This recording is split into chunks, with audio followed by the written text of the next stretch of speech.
ಭೂದೇವಿ ಗೋರೂಪವನ್ನು ಧಾರಣೆ ಮಾಡಿಕೊಂಡು ಬ್ರಹ್ಮದೇವರ ಬಳಿಗೆ ಹೋಗಿದ್ದಾಳೆ. ಚತುರ್ಮುಖ ಬ್ರಹ್ಮದೇವರೇ ಮೊದಲಾದ ಎಲ್ಲ ದೇವತೆಗಳು ಕೂಡ ತಾವು ಅಸ್ವತಂತ್ರರು ಅಂತ ಜಗತ್ತಿಗೆ ತೋರಿಸ್ಲಿಕ್ಕಿದೆ. ಭೂದೇವಿ ಬ್ರಹ್ಮದೇವರನ್ನು ಕೇಳಿದ್ಲು, ನನಗೆ ಭಾರ ಆಗುವಂತಹ ಕೆಟ್ಟ ಜನರನ್ನು ಸೃಷ್ಟಿ ಮಾಡಿದವ ನೀ ತಾನೆ, ಹಾಗಾದರೆ ಅವರನ್ನು ಸಂಹಾರ ಮಾಡು, ಆ ಭಾರವನ್ನು ಹರಣ ಮಾಡು. ಬ್ರಹ್ಮದೇವರು ಹೇಳ್ತಾರೆ, ನೀನು ನಾನು ಸೃಷ್ಟಿ ಮಾಡಿದ್ದೀನಿ ಅಂತ ತಿಳಿದದ್ದೇ ತಪ್ಪು. ನನಗೆ ಸೃಷ್ಟಿ ಮಾಡುವ ಯೋಗ್ಯತೆಯೂ ಇಲ್ಲ, ಸಂಹಾರ ಮಾಡುವ ಯೋಗ್ಯತೆಯೂ ಇಲ್ಲ, ಯಾವ ಯೋಗ್ಯತೆಯೂ ಇಲ್ಲ. ಇಡೀ ಜಗತ್ತಿನ ಎಲ್ಲ ಚೇತನ ಪ್ರಪಂಚ ಅಂತ ಏನಿದೆ ಅದೆಲ್ಲ ಭಗವಂತನ ಪ್ರತಿಬಿಂಬ. ಪ್ರತಿಬಿಂಬಕ್ಕೆ ಯಾವ ಯೋಗ್ಯತೆ ಇದೆ ಹೇಳಿ? ಕನ್ನಡಿ ಮುಂದೆ ನೀವು ನಿಂತ್ಕೊಳ್ತೀರಿ, ಕನ್ನಡಿ ಒಳಗೆ ನಿಮ್ಮದು ಪ್ರತಿಬಿಂಬ ಬೀಳತ್ತಲ್ಲ, ಅದಕ್ಕೇನಾದರೂ ಯೋಗ್ಯತೆ ಇದೆಯಾ? ಮುಂದೆ ನಿಂತ ಬಿಂಬಭೂತನಾದ ಜೀವ ಕೈ ಎತ್ತಿದ್ರೆ ಮಾತ್ರ ಎತ್ತತ್ತು. ಇವನು ಸುಮ್ಮನೆ ಇದ್ದು ಅದನ್ನು ಕೈ ಎತ್ತು ಅಂದರೆ ಎತ್ತೋ ಯೋಗ್ಯತೆ ಅದಕ್ಕಿದೆಯಾ? ಹೇಗೋ ಹಾಗೆ ನಾವೆಲ್ಲರೂ ಕೂಡ ಅಸ್ವತಂತ್ರರು. ನಮಗೆ ಯಾವುದೇ ಕೆಲಸವನ್ನು ಮಾಡುವ ಯೋಗ್ಯತೆ ನಮಗಿಲ್ಲ. ಇದನ್ನು ಭೂಮಿಗೆ ಹೇಳೋದು ಮುಖ್ಯ ಅಲ್ಲ, ಭೂಮಿ ಮೇಲಿರೋ ನಮಗೆ ಬ್ರಹ್ಮದೇವರಿಗೆ ಹೇಳೋದು ಮುಖ್ಯ ಇದೆ. ಭೂಮಿಗೆ ಗೊತ್ತಿಲ್ಲ ಅಂತೇನಲ್ಲ, ಭೂಮಿ ಮೇಲೆ ವಾಸ ಮಾಡ್ತಿರೋ ನಮಗೆ ಗೊತ್ತಿಲ್ಲ. ನಾವು ಎಲ್ಲ ದೇವತೆಗಳ ಬಳಿಗೆ ಹೋಗಿ ಅವ್ರನ್ನ ಕೇಳ್ತಾ ಇದ್ದೀವಿ, ಆದರೆ ಆ ಎಲ್ಲ ದೇವತೆಗಳು ಕೂಡ ನಮಗೆ ಯಾವ ಯೋಗ್ಯತೆ ಇಲ್ಲ.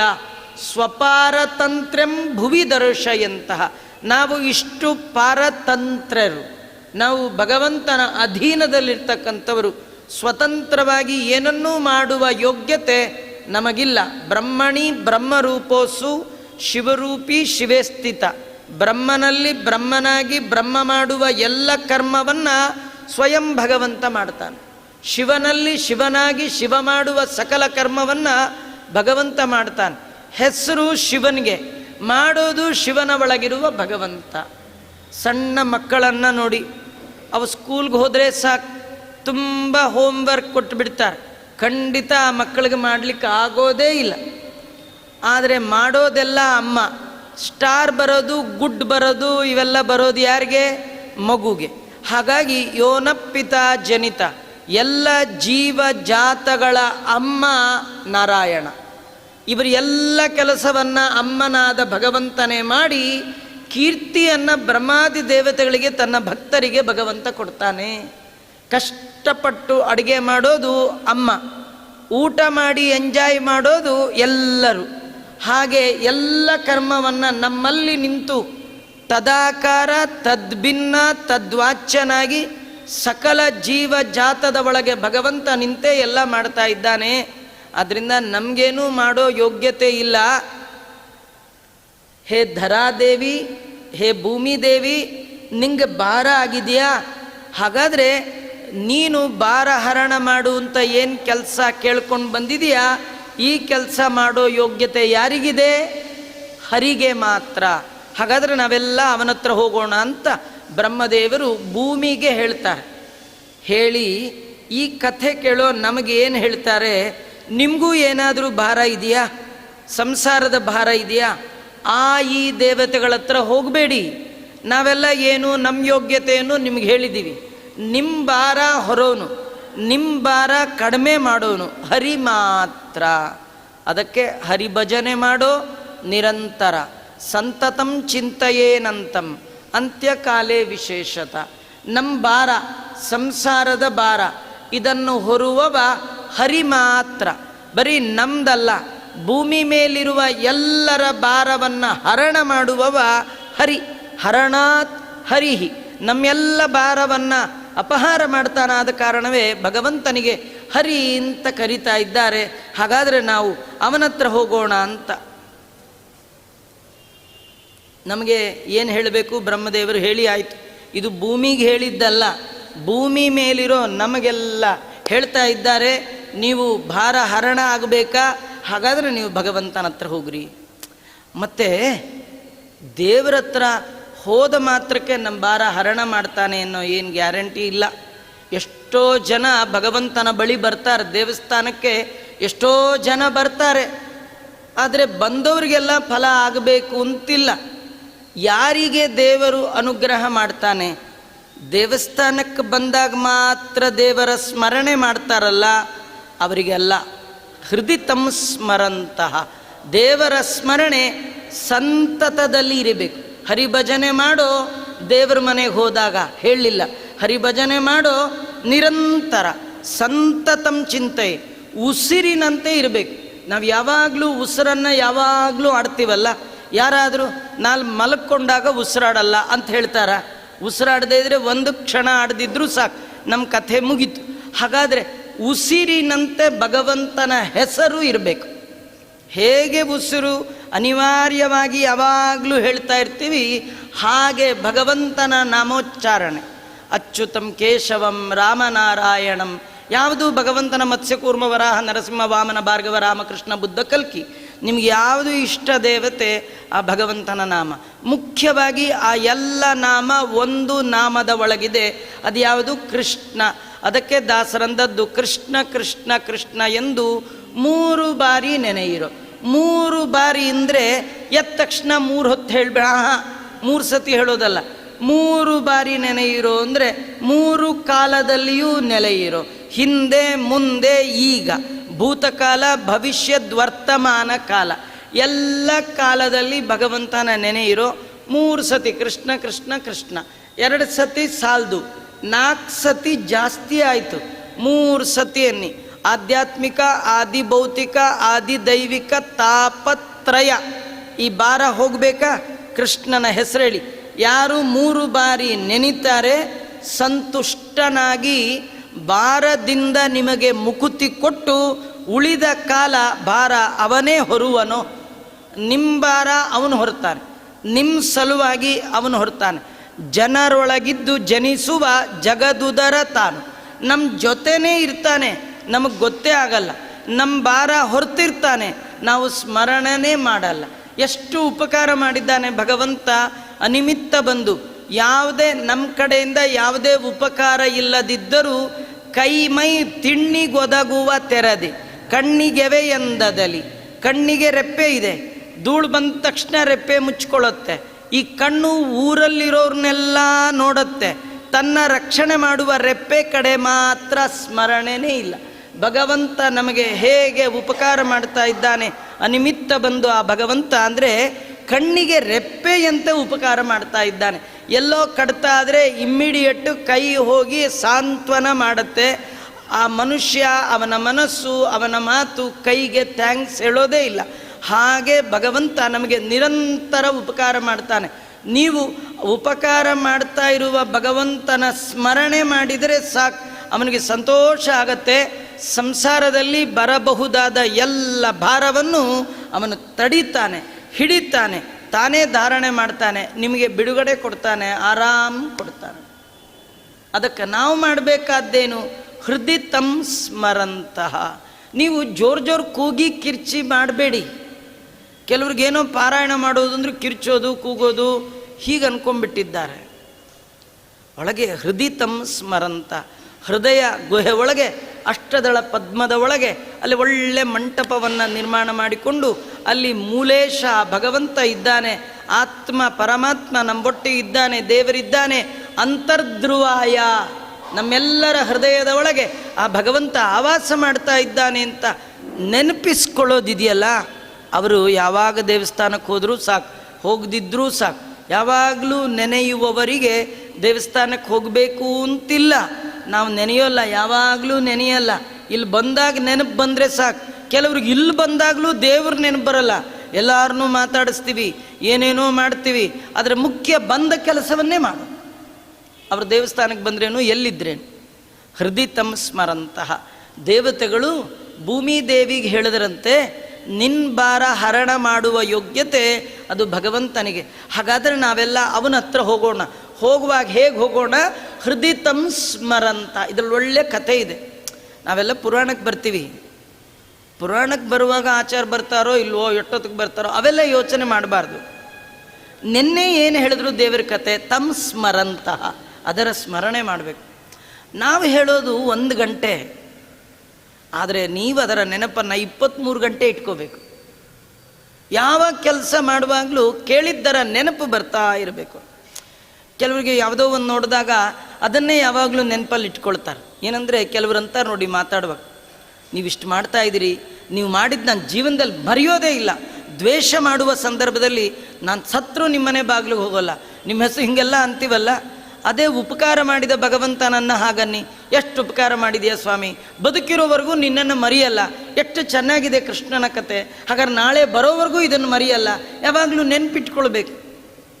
ಯಾರು ದೇವರನ್ನು ಹೃದಯದಲ್ಲಿ ಸ್ಮರಣೆ ಮಾಡ್ತಾರೆ, ಸ್ಮರಣೆ ಮಾಡ್ತಾ ಭಗವಂತನ ನೋಡಬೇಕು ಅಂತ ಹೋಗ್ತಾರೆ. ದೇವರನ್ನು ನೋಡೋದು ಅಂದರೆ, ಭಗವಂತನ ನೋಡೋದು ಅಂದರೆ ಆ ಪ್ರಯತ್ನ ಮಾಡುವವನಿಗೆ ಬ್ರಾಹ್ಮಣ ಅಂತ ಹೆಸರು. ಜೀವನದ ಉದ್ದಕ್ಕೂ ದೇವರನ್ನು ನೋಡಲಿಲ್ವೇ, ಇಷ್ಟು ವಯಸ್ಸಾಯಿತು, ದೇವರ ಬಗ್ಗೆ ತಿಳಿಲಿಲ್ವೇ, ದೇವರಿಗೆ ಸಂಬಂಧಪಟ್ಟ ಭಾಗವತದ ಧರ್ಮಗಳನ್ನು ಮಾಡಲಿಲ್ವಾ, ಅಯ್ಯೋ ನಂಗಿನ್ನೂ ವಿಷ್ಣು ಪಂಚಕ ಮಾಡಲಿಕ್ಕಾಗಲಿಲ್ವೇ, ಭೀಷ್ಮ ಪಂಚಕ ಮಾಡಲಿಕ್ಕಾಗಲಿಲ್ವೇ, ಇದೆಲ್ಲ ವ್ರತ ನೇಮ ಮಾಡದೇ ಇದ್ದರೆ ಭಗವಂತನ ದರ್ಶನ ಹೇಗಾಗತ್ತೆ, ಇಷ್ಟು ವರ್ಷ ಆಯಿತು, ವಯಸ್ಸಾಯಿತು, ಕಾಲ ಆಯಿತು, ಸುಖ ಎಲ್ಲ ಅನುಭವಿಸಿ ಆಯಿತು, ಕಷ್ಟ ಎಲ್ಲ ಅನುಭವಿಸಿ ಆಯಿತು, ಆದರೂ ದೇವರ ಬಗ್ಗೆ ನಾ ಏನು ತಿಳ್ಕೊಳ್ಳಿಲ್ಲ, ಎಲ್ಲ ನನ್ನ ಜೀವನ ವೇಸ್ಟ್ ಆಯ್ತೆ ಅಂತ ಅಂದ್ಕೊಳ್ತಿರ್ತಾನಲ್ಲ, ಸಾಕು, ಅವನಿಗೆ ದೇವರ ಅನುಗ್ರಹ ಆಗುತ್ತೆ. ಆ ಪ್ರಯತ್ನ ಬೇಕು. ಹೃದಿತಂ ಸ್ಮರಂತಹ, ಹೃದಯದ ಒಳಗೆ ಭಗವಂತನ ಸ್ಮರಣೆ ಮಾಡ್ತಾ ಏನಂತ, ಅವನೊಬ್ಬನೇ ಸ್ವತಂತ್ರ, ನಮ್ಮ ಎಲ್ಲ ಭಾರವನ್ನು ಹೊರುವವ ಅವನು, ಅವನು ಬಿಟ್ಟರೆ ಇನ್ಯಾರಿಗೂ ಆ ಸ್ವಾತಂತ್ರ್ಯ ಇಲ್ಲ ಅಂತ ಯಾರು ದೇವರ ಚಿಂತನೆಯೊಂದಿಗೆ ದೇವರನ್ನು ನೋಡುವ ಪ್ರಯತ್ನ ಮಾಡ್ತಾರೆ ಅವರಿಗೆ ಮಾತ್ರ ದೇವರ ದಯ. ಕೃಷ್ಣ ಭಗವದ್ಗೀತೆಯಲ್ಲಿ ಅರ್ಜುನನಿಗೆ ಹೇಳುವಾಗ ಒಂದು ಮಾತು ಹೇಳ್ತಾನೆ, ಯತಂತೋಪ್ಯಕೃತಾತ್ಮಾನಃ ನೈನಂ ಪಶ್ಯಂತ್ಯಚೇತಸಃ. ಅಕೃತಾತ್ಮಾನಃ, ಜೀವನದಲ್ಲಿ ಮಾಡಬೇಕಾದ್ದನ್ನು ಮಾಡದೇ ಇರುವವ. ಏನೇನು ಮಾಡಬೇಕು ಅಂತ ಭಗವಂತ ವಿಹಿತವಾದ ಕರ್ಮವನ್ನು ಹೇಳಿದ್ದಾನೆ, ಅದನ್ನು ಮಾಡ್ತಾ ದೇವರನ್ನು ನೋಡುವ ಪ್ರಯತ್ನ ಮಾಡಬೇಕು. ಹೇಳಿದ್ದನ್ನು ಮಾಡೋಲ್ಲ, ದೇವರು ನೋಡೋ ಆಸೆ, ಹಾಗಾರಾಗಲ್ಲ. ಹೇಳಿದ್ದನ್ನು ಮೊದಲು ಮಾಡು, ಕೆಲಸ ಮಾಡಲ್ಲ, ಸಂಬಳ ತಗೊಳ್ಳೋ ಆಸೆ. ಹೇಳಿದ ಕೆಲಸ ಮಾಡಯ್ಯ, ತಿಂಗಳಾದ ತಕ್ಷಣ ನಾನೇ ನಿನ್ನ ಅಕೌಂಟ್ಗೆ ಹಾಕ್ತೀನಿ ಅನ್ನುವ ಹಾಗೆ ಭಗವಂತ ಹೇಳ್ತಾನೆ, ನಾ ಹೇಳಿದ ಕರ್ಮವನ್ನು ಮಾಡು, ವಿಹಿತ ವೃತ್ತಿಯನ್ನು ಮಾಡು. ನೀನು ಏನು, ನಿನ್ನ ವರ್ಣ ಏನು, ನಿನ್ನ ಆಶ್ರಮ ಏನು, ಸಮಾಜದಲ್ಲಿ ನಿನ್ನ ಸ್ಥಾನ ಏನು, ಮನೆಯಲ್ಲಿ ನಿನ್ನ ಸ್ಥಾನ ಏನು, ಮನೆಯಲ್ಲಿ ನೀ ಯಾರು, ನಿಂಗೆ ಎಲ್ಲರ ಸಂಬಂಧ ಏನು, ಈ ಮನೆಯಲ್ಲಿ ನೀ ಮಾಡಬೇಕಾದ ಕರ್ತವ್ಯ ಏನು, ಏನು ಕರ್ಮ, ಅದನ್ನೇ ನಂಗೆ ಆರಾಧನೆ ಥರ ಅರ್ಪಣೆ ಮಾಡಪ್ಪ, ಸಾಕು, ನಿಂಗೆ ನನ್ನ ಅನುಗ್ರಹ ಆಗತ್ತೆ. ಯತಂತೋಪಿ ಅಕೃತಾತ್ಮಾನಃ, ಮಾಡಬೇಕಾದ್ದನ್ನು ಮಾಡದೇ ಇರುವವರು ಎಷ್ಟು ಪ್ರಯತ್ನ ಮಾಡಿದರೂ ನನ್ನನ್ನು ನೋಡಲಿಕ್ಕೆ ಸಾಧ್ಯ ಇಲ್ಲ. ಹಾಗಾದ್ರೆ ಮಾಡಬೇಕಾದ್ದನ್ನು ಮಾಡಿ ದೇವರನ್ನು ನೋಡುವ ಪ್ರಯತ್ನ ಇದ್ದವನಿಗೆ ನನ್ನ ದರ್ಶನ ಆಗತ್ತೆ. ಹಾಗಾದರೆ ಈ ಭೂಮಿ ಮಾಡಬೇಕಾದ್ದನ್ನು ಮಾಡಿದ್ದಾಳೆ, ಬ್ರಹ್ಮದೇವರು ಎಲ್ಲ ದೇವತೆಗಳು ಕೃತಾತ್ಮಾನಃ, ಭಗವಂತ ಹೇಳಿದ ಕರ್ಮವನ್ನು ಮಾಡಿದ್ದಾರೆ, ಹೃದಯದಲ್ಲಿ ದೇವರ ಸ್ಮರಣೆ ಮಾಡ್ತಿದ್ದಾರೆ. ಹಾಗಾದ್ರೆ ದೇವರು ನೋಡೋಣ ಹೋಗಿದ್ದಾರೆ. ಎಲ್ಲ ಬ್ರಹ್ಮದೇವರು, ರುದ್ರದೇವರು, ಇಂದ್ರದೇವರು, ಚಂದ್ರ, ಸೂರ್ಯ, ವರುಣ, ಅಗ್ನಿ ಎಲ್ಲ ದೇವತೆಗಳು ಭೂಮಿಯನ್ನು ಮುಂದಿಟ್ಕೊಂಡು ದೇವರನ್ನು ನೋಡ್ಲಿಕ್ಕೆ ಹೋದ್ರಂತೆ. ಹೇಗೆ ಹೋದರು, ದೇವರ ಹತ್ರ ಹೇಗೆ ಹೋದರು? ಅವರೆಲ್ಲ ಕ್ಷೀರ ಸಾಗರದ ದಂಡೆಗೆ ಹೋದ್ರಂತೆ. ಹೇಗೆ ಹೋದರು? ಅದು ಬಹಳ ಮುಖ್ಯ. ನಾವು ದೇವಸ್ಥಾನಕ್ಕೆ ಬರ್ತೀವಿ, ಹೇಗಂದ್ರೆ ಹಾಗೆ ಬರ್ತೀವಿ, ಅದಕ್ಕೆ ನಮಗೆ ದೇವರ ದರ್ಶನ ಆಗೋಲ್ಲ. ಆಗಲಿಲ್ವ ಆಚಾರ್ಯ? ನೋಡೇ ನೋಡಿದ್ವಲ್ಲ ದೇವ್ರನ್ನ. ಹೊರಗೆ ನೋಡಿದ್ರಿ, ಒಳಗೆ ನೋಡಿದ್ರ? ಅಂತರಂಗದೊಳಗೆ ಹರಿಯ ಕಾಣದವ ಹುಟ್ಟು ಕುರುಡನು. ನೀವು ಅಲ್ಲಿ ದೇವರನ್ನು ನೋಡೋದಲ್ಲ, ಇಲ್ಲಿ ನೋಡಬೇಕು. ಅಲ್ಲಿ ನೋಡಿದ್ದು ಸಾರ್ಥಕ ಆಗಬೇಕಾದ್ರೆ ಇಲ್ಲಿ ನೋಡಬೇಕು. ಇಲ್ಲಿ ನೋಡಬೇಕಾದ್ರೆ ಅಲ್ಲಿ ಹೇಗೆ ನೋಡಬೇಕು ಅನ್ನೋದನ್ನು ತಿಳ್ಕೊಂಡು ನೋಡಬೇಕು. ಈ ದೇವತೆಗಳೆಲ್ಲ ಭಗವಂತನ ದರ್ಶನಕ್ಕಾಗಿ ಕ್ಷೀರಸಾಗರದ ದಂಡೆಗೆ ಹೋದ್ರಂತೆ. ಹೇಗೆ ಹೋದರು? ಸುರಾವಲಿ ಸಾ ಶ್ರುತಿವರ್ಣ್ಯವೇಷ ನಭಸ್ಥಲೆ ನಷ್ಟತಮಿಸ್ರ ಜಾಲೆ ಯಯೌ ಯತೀಂದ್ರೈರಪಿ ಯತ್ನಗಮ್ಯಾಂ ಪಯೋಬ್ಧಿವೇಲಾಂ ಪತದುರ್ಮಿಮಾಲಾಂ. ಸುರಾವಲಿ ದೇವತೆಗಳ ಸಮೂಹ ಹೊರಟಂತೆ ದೇವರನ್ನು ನೋಡಲಿಕ್ಕೆ. ಶ್ರುತಿವರ್ಣ್ಯ ವೇಷ, ಅವರು ವೇಷಭೂಷಣಗಳು ಹೇಗಿತ್ತು? ವೇದದಲ್ಲಿ ಹೇಳಿದ ಕ್ರಮದಲ್ಲಿ ಇದ್ರಂತೆ. ನಾವು ನಮ್ಮ ಕ್ರಮದಲ್ಲಿಲ್ಲ. ದೇವಸ್ಥಾನಕ್ಕೆ ಹೇಗೆ ಬರಬೇಕು ಹಾಗೆ ಬರ್ತಿಲ್ಲ. ದೇವರನ್ನು ನೋಡಲಿಕ್ಕೆ ಹೇಗೆ ಹೋಗಬೇಕು ಹಾಗೆ ನಾವು ಬರ್ತಿಲ್ಲ. ನಮ್ಮ ಮನಸ್ಸೋ ಇಚ್ಛೆ ಬರ್ತಾ ಇದ್ದೀವಿ, ಅದಕ್ಕೆ ನಮಗೆ ದೇವರ ಅನುಗ್ರಹ ಆಗೋಲ್ಲ. ವೇದದಲ್ಲಿ ಹೇಳಿದ ಕ್ರಮದಲ್ಲಿ ಆ ದೇವತೆಗಳೆಲ್ಲ ಹೋಗ್ತಾ ಇದ್ದಾರೆ. ಅವರ ದೇಹದ ಬೆಳಕು, ಮೈ ಬೆಳಕೆ ಅವರಿಗೆ ದಾರಿಯ ದೀಪ. ಅಂದರೆ ಈ ತಪಸ್ಸು ಮಾಡಿ ಭಗವಂತನನ್ನ ಕುರಿತು ಚಿಂತನೆ ಮಾಡಿ ಮಾಡಿ ಮಾಡಿ ಮುಖೇ ಬ್ರಹ್ಮವರ್ಚಸಿ ತರಹ, ಮುಖದಲ್ಲಿ ಒಂದು ಕಾಂತಿ ಇರುತ್ತೆ, ಬೆಳಕಿರುತ್ತೆ. ಆ ಬೆಳಕೆ ನಮಗೆ ದಾರಿ ದೀಪ. ಹಾಗಾಗಿ ಅವರು ಆಕಾಶ ಮಾರ್ಗದಲ್ಲಿ ಹೋಗ್ತಿದ್ರೆ ಕತ್ತಲೆಲ್ಲ ಹೋಗಿದೆಯಂತೆ ಅವರ ದಿವ್ಯವಾದ ದೇಹದ ಕಾಂತಿಯಿಂದಲೇ. ಯತೀಂದ್ರೈರಪಿ ಯತ್ನಗಮ್ಯಂ, ಯಾರು ಯತಿಗಳಿದ್ದಾರೆ ಅವರು ಪ್ರಯತ್ನಪೂರ್ವಕವಾಗಿ ತುಂಬ ಕಷ್ಟಪಟ್ಟರೆ ಮಾತ್ರ ಅವರಿಗೆ ಹೊಂದಲಿಕ್ಕೆ ಯೋಗ್ಯವಾದ ಸ್ಥಳ ಈ ಪಯೋಬ್ಧಿ ತೀರ, ಕ್ಷೀರಸಾಗರದ ದಂಡೆ. ಅದನ್ನು ದೇವತೆಗಳೆಲ್ಲ ಹೋಗಿದ್ದಾರಂತೆ. ಆಗ ಬ್ರಹ್ಮದೇವರು ಅಲ್ಲಿ ಕೂತು ಸ್ಥಿರಾಸನ ಪ್ರಾಣಗಣನ್ನಿಯಮ್ಯ ಪ್ರಚಕ್ರಮೇ ಪ್ರಾಂಜಲಿರಾತ್ಮದೀಕ್ಷಾಂ. ಅಲ್ಲಿ ಬ್ರಹ್ಮದೇವರು ಸಮುದ್ರ ತೀರದಲ್ಲಿ ಪದ್ಮಾಸನವನ್ನು ಹಾಕ್ಕೊಂಡು ಸ್ವಾಚೋಚ್ಛ್ವಾಸಗಳನ್ನು ನಿಯಂತ್ರಣ ಮಾಡಿ ಇಂದ್ರಿಯಗಳ ಮೇಲೆಲ್ಲ ನಿಯಮನವನ್ನು ಮಾಡಿ ಸಮಾಧಿ ಸ್ಥಿತಿಯನ್ನು ತಾಳಿ ಕೈ ಮುಗಿದು ಭಗವಂತನ ಧ್ಯಾನವನ್ನು ಆರಂಭ ಮಾಡಿದ್ದಾರೆ. ನೋಡಿ, ಇದರೊಂದು ಕಥೆ ಇದೆ. ಬ್ರಹ್ಮದೇವರೇ ದೇವರನ್ನು ನೋಡಬೇಕು ಅಂದಾಗೆಲ್ಲ ಕಾಣಲ್ಲಂತೆ. ಇನ್ನು ನಮಗೆ ನಿಮಗೆ ಕಾಣ್ತಾನ? ಬ್ರಹ್ಮಾದಿಗಳ ಮನದಲ್ಲಿ ತೋರಿ ತೋರದಲೇ ಇರುತ್ತಿಪ್ಪ ಜಗನ್ನಾಥ ವಿಠ್ಠಲ. ಸಾತ್ವಿಕ ಸಾತ್ವಿಕ ಸಾತ್ವಿಕರಾಗಿ ರುಜುಗಣದರಸರಾದ ಬ್ರಹ್ಮದೇವರಿಗೆ ಬೇಕಂದಾಗ ಭಗವಂತನ ನೋಡ್ಲಿಕ್ಕಾಗಲ್ಲ ಅಂದಮೇಲೆ ಇನ್ನು ನಾವು ಬೇಕಂದಾಗ ನಮ್ಮ ಚೂರು ಪಾರು ಪ್ರಯತ್ನಕ್ಕೆ 3 ದಿನ ದೇವ್ರ ಪ್ರದಕ್ಷಿಣೆ ಮಾಡಿ ಯಾಕೋ ದೇವ್ರ ಕನಸಿನಲ್ಲಿ ಬರಲಿಲ್ಲ ಅಂದರೆ ಬಂದ್ಬಿಡ್ತಾನ? ಬ್ರಹ್ಮದೇವರು ದೇವರನ್ನು ನೋಡಬೇಕು ಅಂದರೂ ಇಷ್ಟು ತಪಸ್ಸು ಮಾಡಬೇಕು. ಯಾರಿಗೂ ದೇವರು ಕಾಣಲ್ಲ, ಯಾರ ಪ್ರಯತ್ನಕ್ಕೂ ದೇವರು ಕಾಣಲ್ಲ. ದೇವರಿಗೆ ಇಚ್ಛೆ ಬರಬೇಕು, ನಾನು ನನ್ನ ರೂಪವನ್ನು ಅವನಿಗೆ ತೋರಿಸ್ಬೇಕು ಅಂತ ಅನ್ನಿಸಿದರೆ ಮಾತ್ರ ಕಾಣಿಸಿಕೊಳ್ಳುವ ವ್ಯಕ್ತಿ. ನೀವು ನಾ ಇಷ್ಟು ವ್ರತ ಮಾಡಿದ್ದೇನೆ, ಇಷ್ಟು ದಾನ ಮಾಡಿದ್ದೇನೆ, 50 ವರ್ಷ ಪುರಾಣ ಕೇಳಿದ್ದೀನಿ, ನಂಗೆ ಕಾಣಿಸ್ದೆ ಇನ್ಯಾರಿಗೆ ಕಾಣಿಸ್ತಾನೆ, ಹಿಂಗೆ ಅಂದ್ಕೊಂಡ್ಬಿಟ್ರಿ ಗೋವಿಂದ. ಬ್ರಹ್ಮದೇವರೇ ಹಾಗೆ ಮಾಡಿದ್ದಾರೆ. ಇದರೊಳಗೆ ಬ್ರಹ್ಮದೇವರು ನಮಗೆ ತುಂಬ ಪಾಠ ಹೇಳ್ತಾರೆ. ನೀವು ದೇವರನ್ನು ನೋಡೋ ಆಸೆ ಇದೆಯಾ? ಹಾಗಾದ್ರೆ ನೋಡಿ, ನಾ ಏನು ಮಾಡ್ತೀನಿ, ನೀವು ಪ್ರಯತ್ನ ಮಾಡಿ. ಏನು ಮಾಡಿದ್ರವರು? ಮೊದಲನೇದು ಆಸನ, ಸ್ಥಿರಾಸನ. ದೇವರನ್ನು ನೋಡುವ ಬಯಕೆ ಇರುವವ ಮೊದಲು ಕೂತ್ಕೊಳ್ಳೋದನ್ನು ಕಲಿಬೇಕಂದು. ನಮಗೆಲ್ಲ ಪಾಠ ಹೇಳುವಾಗ ಮೇಷ್ಟ್ರು ಮೊದಲು ಏನು ಹೇಳೋರು ಅಂದರೆ ಸಿಟ್ ಪ್ರಾಪರ್ಲಿ ಅನ್ನೋರು ಅಲ್ವಾ? ಆ ಕಡೆ ನೋಡ್ತಾ ಇದ್ದೀನಿ, ಈ ಕಡೆ ನೋಡ್ತಾ ಇದ್ದೀನಿ. ಮೇಷ್ಟ್ರು ಪಾಠ ಹೇಳುವಾಗ ಬರೀ ಕಿಟಕಿ ಕಡೆನೇ ನೋಡ್ತಾ ಇದ್ರೆ ಅವ್ನ ತಲೆಗೆ ಏನು ಹೋಗತ್ರಿ? ಅವನು ರುಬ್ಬಗುಂಡು ಥರ ಹಿಂಗೆ ಆಡ್ತಾ ಇದ್ರೆ ತಲೆಗೆ ಏನು ಹೋಗುತ್ತೆ? ದೇವರ ಅನುಗ್ರಹ ಆಗಬೇಕಾದ್ರೆ ಮೊದಲು ಕೂತ್ಕೊಳ್ಳೋದು ಕಲಿಬೇಕು. ಕೂತ್ಕೊಳ್ಳೋದು ಅಂದರೆ ಏನು ಆಚಾರ್ಯ ಕೂತ್ಕೊಳ್ಳೋದು ಅಂತೇಳಿ ನಮ್ಮ ಮಂಡಿ ನಾವು ಕೂತ್ಕೊಳ್ಳೋಕ್ಕೆ ಆಗಲ್ಲ. ಕೂತ್ಕೊಳ್ಳೋದು ಅಂದರೆ ಚಕ್ಕಂಬಟ್ಲ ಹಾಕ್ಕೊಳ್ಳಿ ಅಂತೇನಲ್ಲ. ನೀವು ಹೇಗೆ ಕೂಡ್ತಿರೋ ಕೂಡಿ, ಕಾಲು ನೀಡಿದ್ರೆ ಕಾಲು ನೀಡಿ. ಇಲ್ಲ ಆಚಾರ್ಯ ನಂಗೆ ಕೂತ್ಕೊಳ್ಳೋಕ್ಕೆ ಆಗಲ್ಲ, ಮಲ್ಕೊಂಡ್ಬಿಡಿ ಅಂತ ಅಂದರೆ ಪುರಾಣಕ್ಕೆ ಬಂದು ಮಲಗಿಲ್ಕೊಂಡ್ಬಿಟ್ಟಿರ. ಕೆಲವರಿಗೆ ಕಾಲು ಹೋಗಿರುತ್ತೆ, ಬೆನ್ನು ಮೂಳೆ ಹೋಗ್ಬಿಟ್ಟಿರುತ್ತೆ, ಸ್ಪೈನಲ್ ಕಾರ್ಡೇ ಇರಲ್ಲ, ಅವ್ರು ಕೂಡೋಕ್ಕೆ ಆಗಲ್ಲ. ಅವ್ರಿಗೆ ಹೇಳಿದ್ದು. ಆದರೆ ಅವರೂ ಕೂಡ ದೇವರ ಅನುಗ್ರಹಕ್ಕೆ ಪಾತ್ರರಾಗ್ಬೋದು. ಮಲಗಿ ಪರಮಾದರದಿ ಕುಳಿತು ಪಾಡಲು ಆ ಭಗವಂತ ಕೇಳ್ತಾನೆ. ದಾಸರು ಹೇಳ್ತಾರಲ್ಲ, ಹಾಗಾದ್ರೆ ಈ ಕೂತ್ಕೊಳ್ಳೋದು, ಆಸನ ಗೆಲ್ಲೋದು ಅಂದ್ರೆ ಏನು ಗೊತ್ತಾ?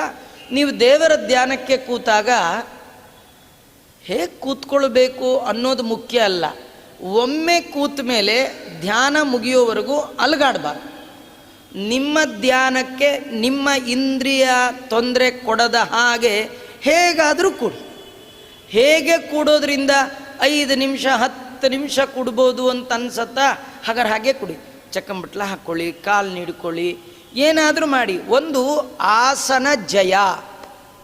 ಭಾಗವತದಲ್ಲಿ 2ನೇ ಸ್ಕಂದದಲ್ಲಿ ಶುಕಾಚಾರ್ಯರು ಪರೀಕ್ಷಿತನಿಗೆ ಹೇಳುವಾಗ ಮೊದಲಿದೆ ಹೇಳ್ತಾರೆ, ನೀನು ದೇವರನ್ನು ಹೃದಯದಲ್ಲಿ ಕಾಣಬೇಕಾದ್ರೆ ಕೂಡೋದನ್ನು ಮೊದಲು ಕಲಿ. ನಾವು ಕೂತೆ ಅಭ್ಯಾಸ ಇಲ್ಲ, ಇದನ್ನು ಕಲಿ ಅಂದ್ಬಿಟ್ಟೆ ನಮ್ಮವರೆಲ್ಲ ಹಿಂದೆ ಏನು ಮಾಡಿದ್ರು, ಊಟಕ್ಕೆ ಕೂತ್ರೆ ಹೀಗೆ ಕೂತ್ಕೋ, ಸಂಧ್ಯಾವನೆ ಕೂತ್ರೆ ಕೂತ್ಕೋ, ದೇವರ ಪೂಜೆ ಕೂತ್ಕೋ. ಟೇಬಲ್ ಸಂಸ್ಕೃತಿ ಆಗಿ ಯಾಕಿರಲಿಲ್ಲ ಅಂದರೆ, ಇದು ಟೇಬಲ್ ಸಂಸ್ಕೃತಿ ಚೆನ್ನಾಗಿದ್ದಾಗ ನೀವು ಸ್ಟೂಲ್ ಮೇಲೆ ಟೇಬಲ್ ಮೇಲೆ ಕೂತ್ರೆ, ಮತ್ತು ವಯಸ್ಸಾದ್ಮೇಲಂತೂ ಮುಗ್ದೇ ಹೋಯ್ತು.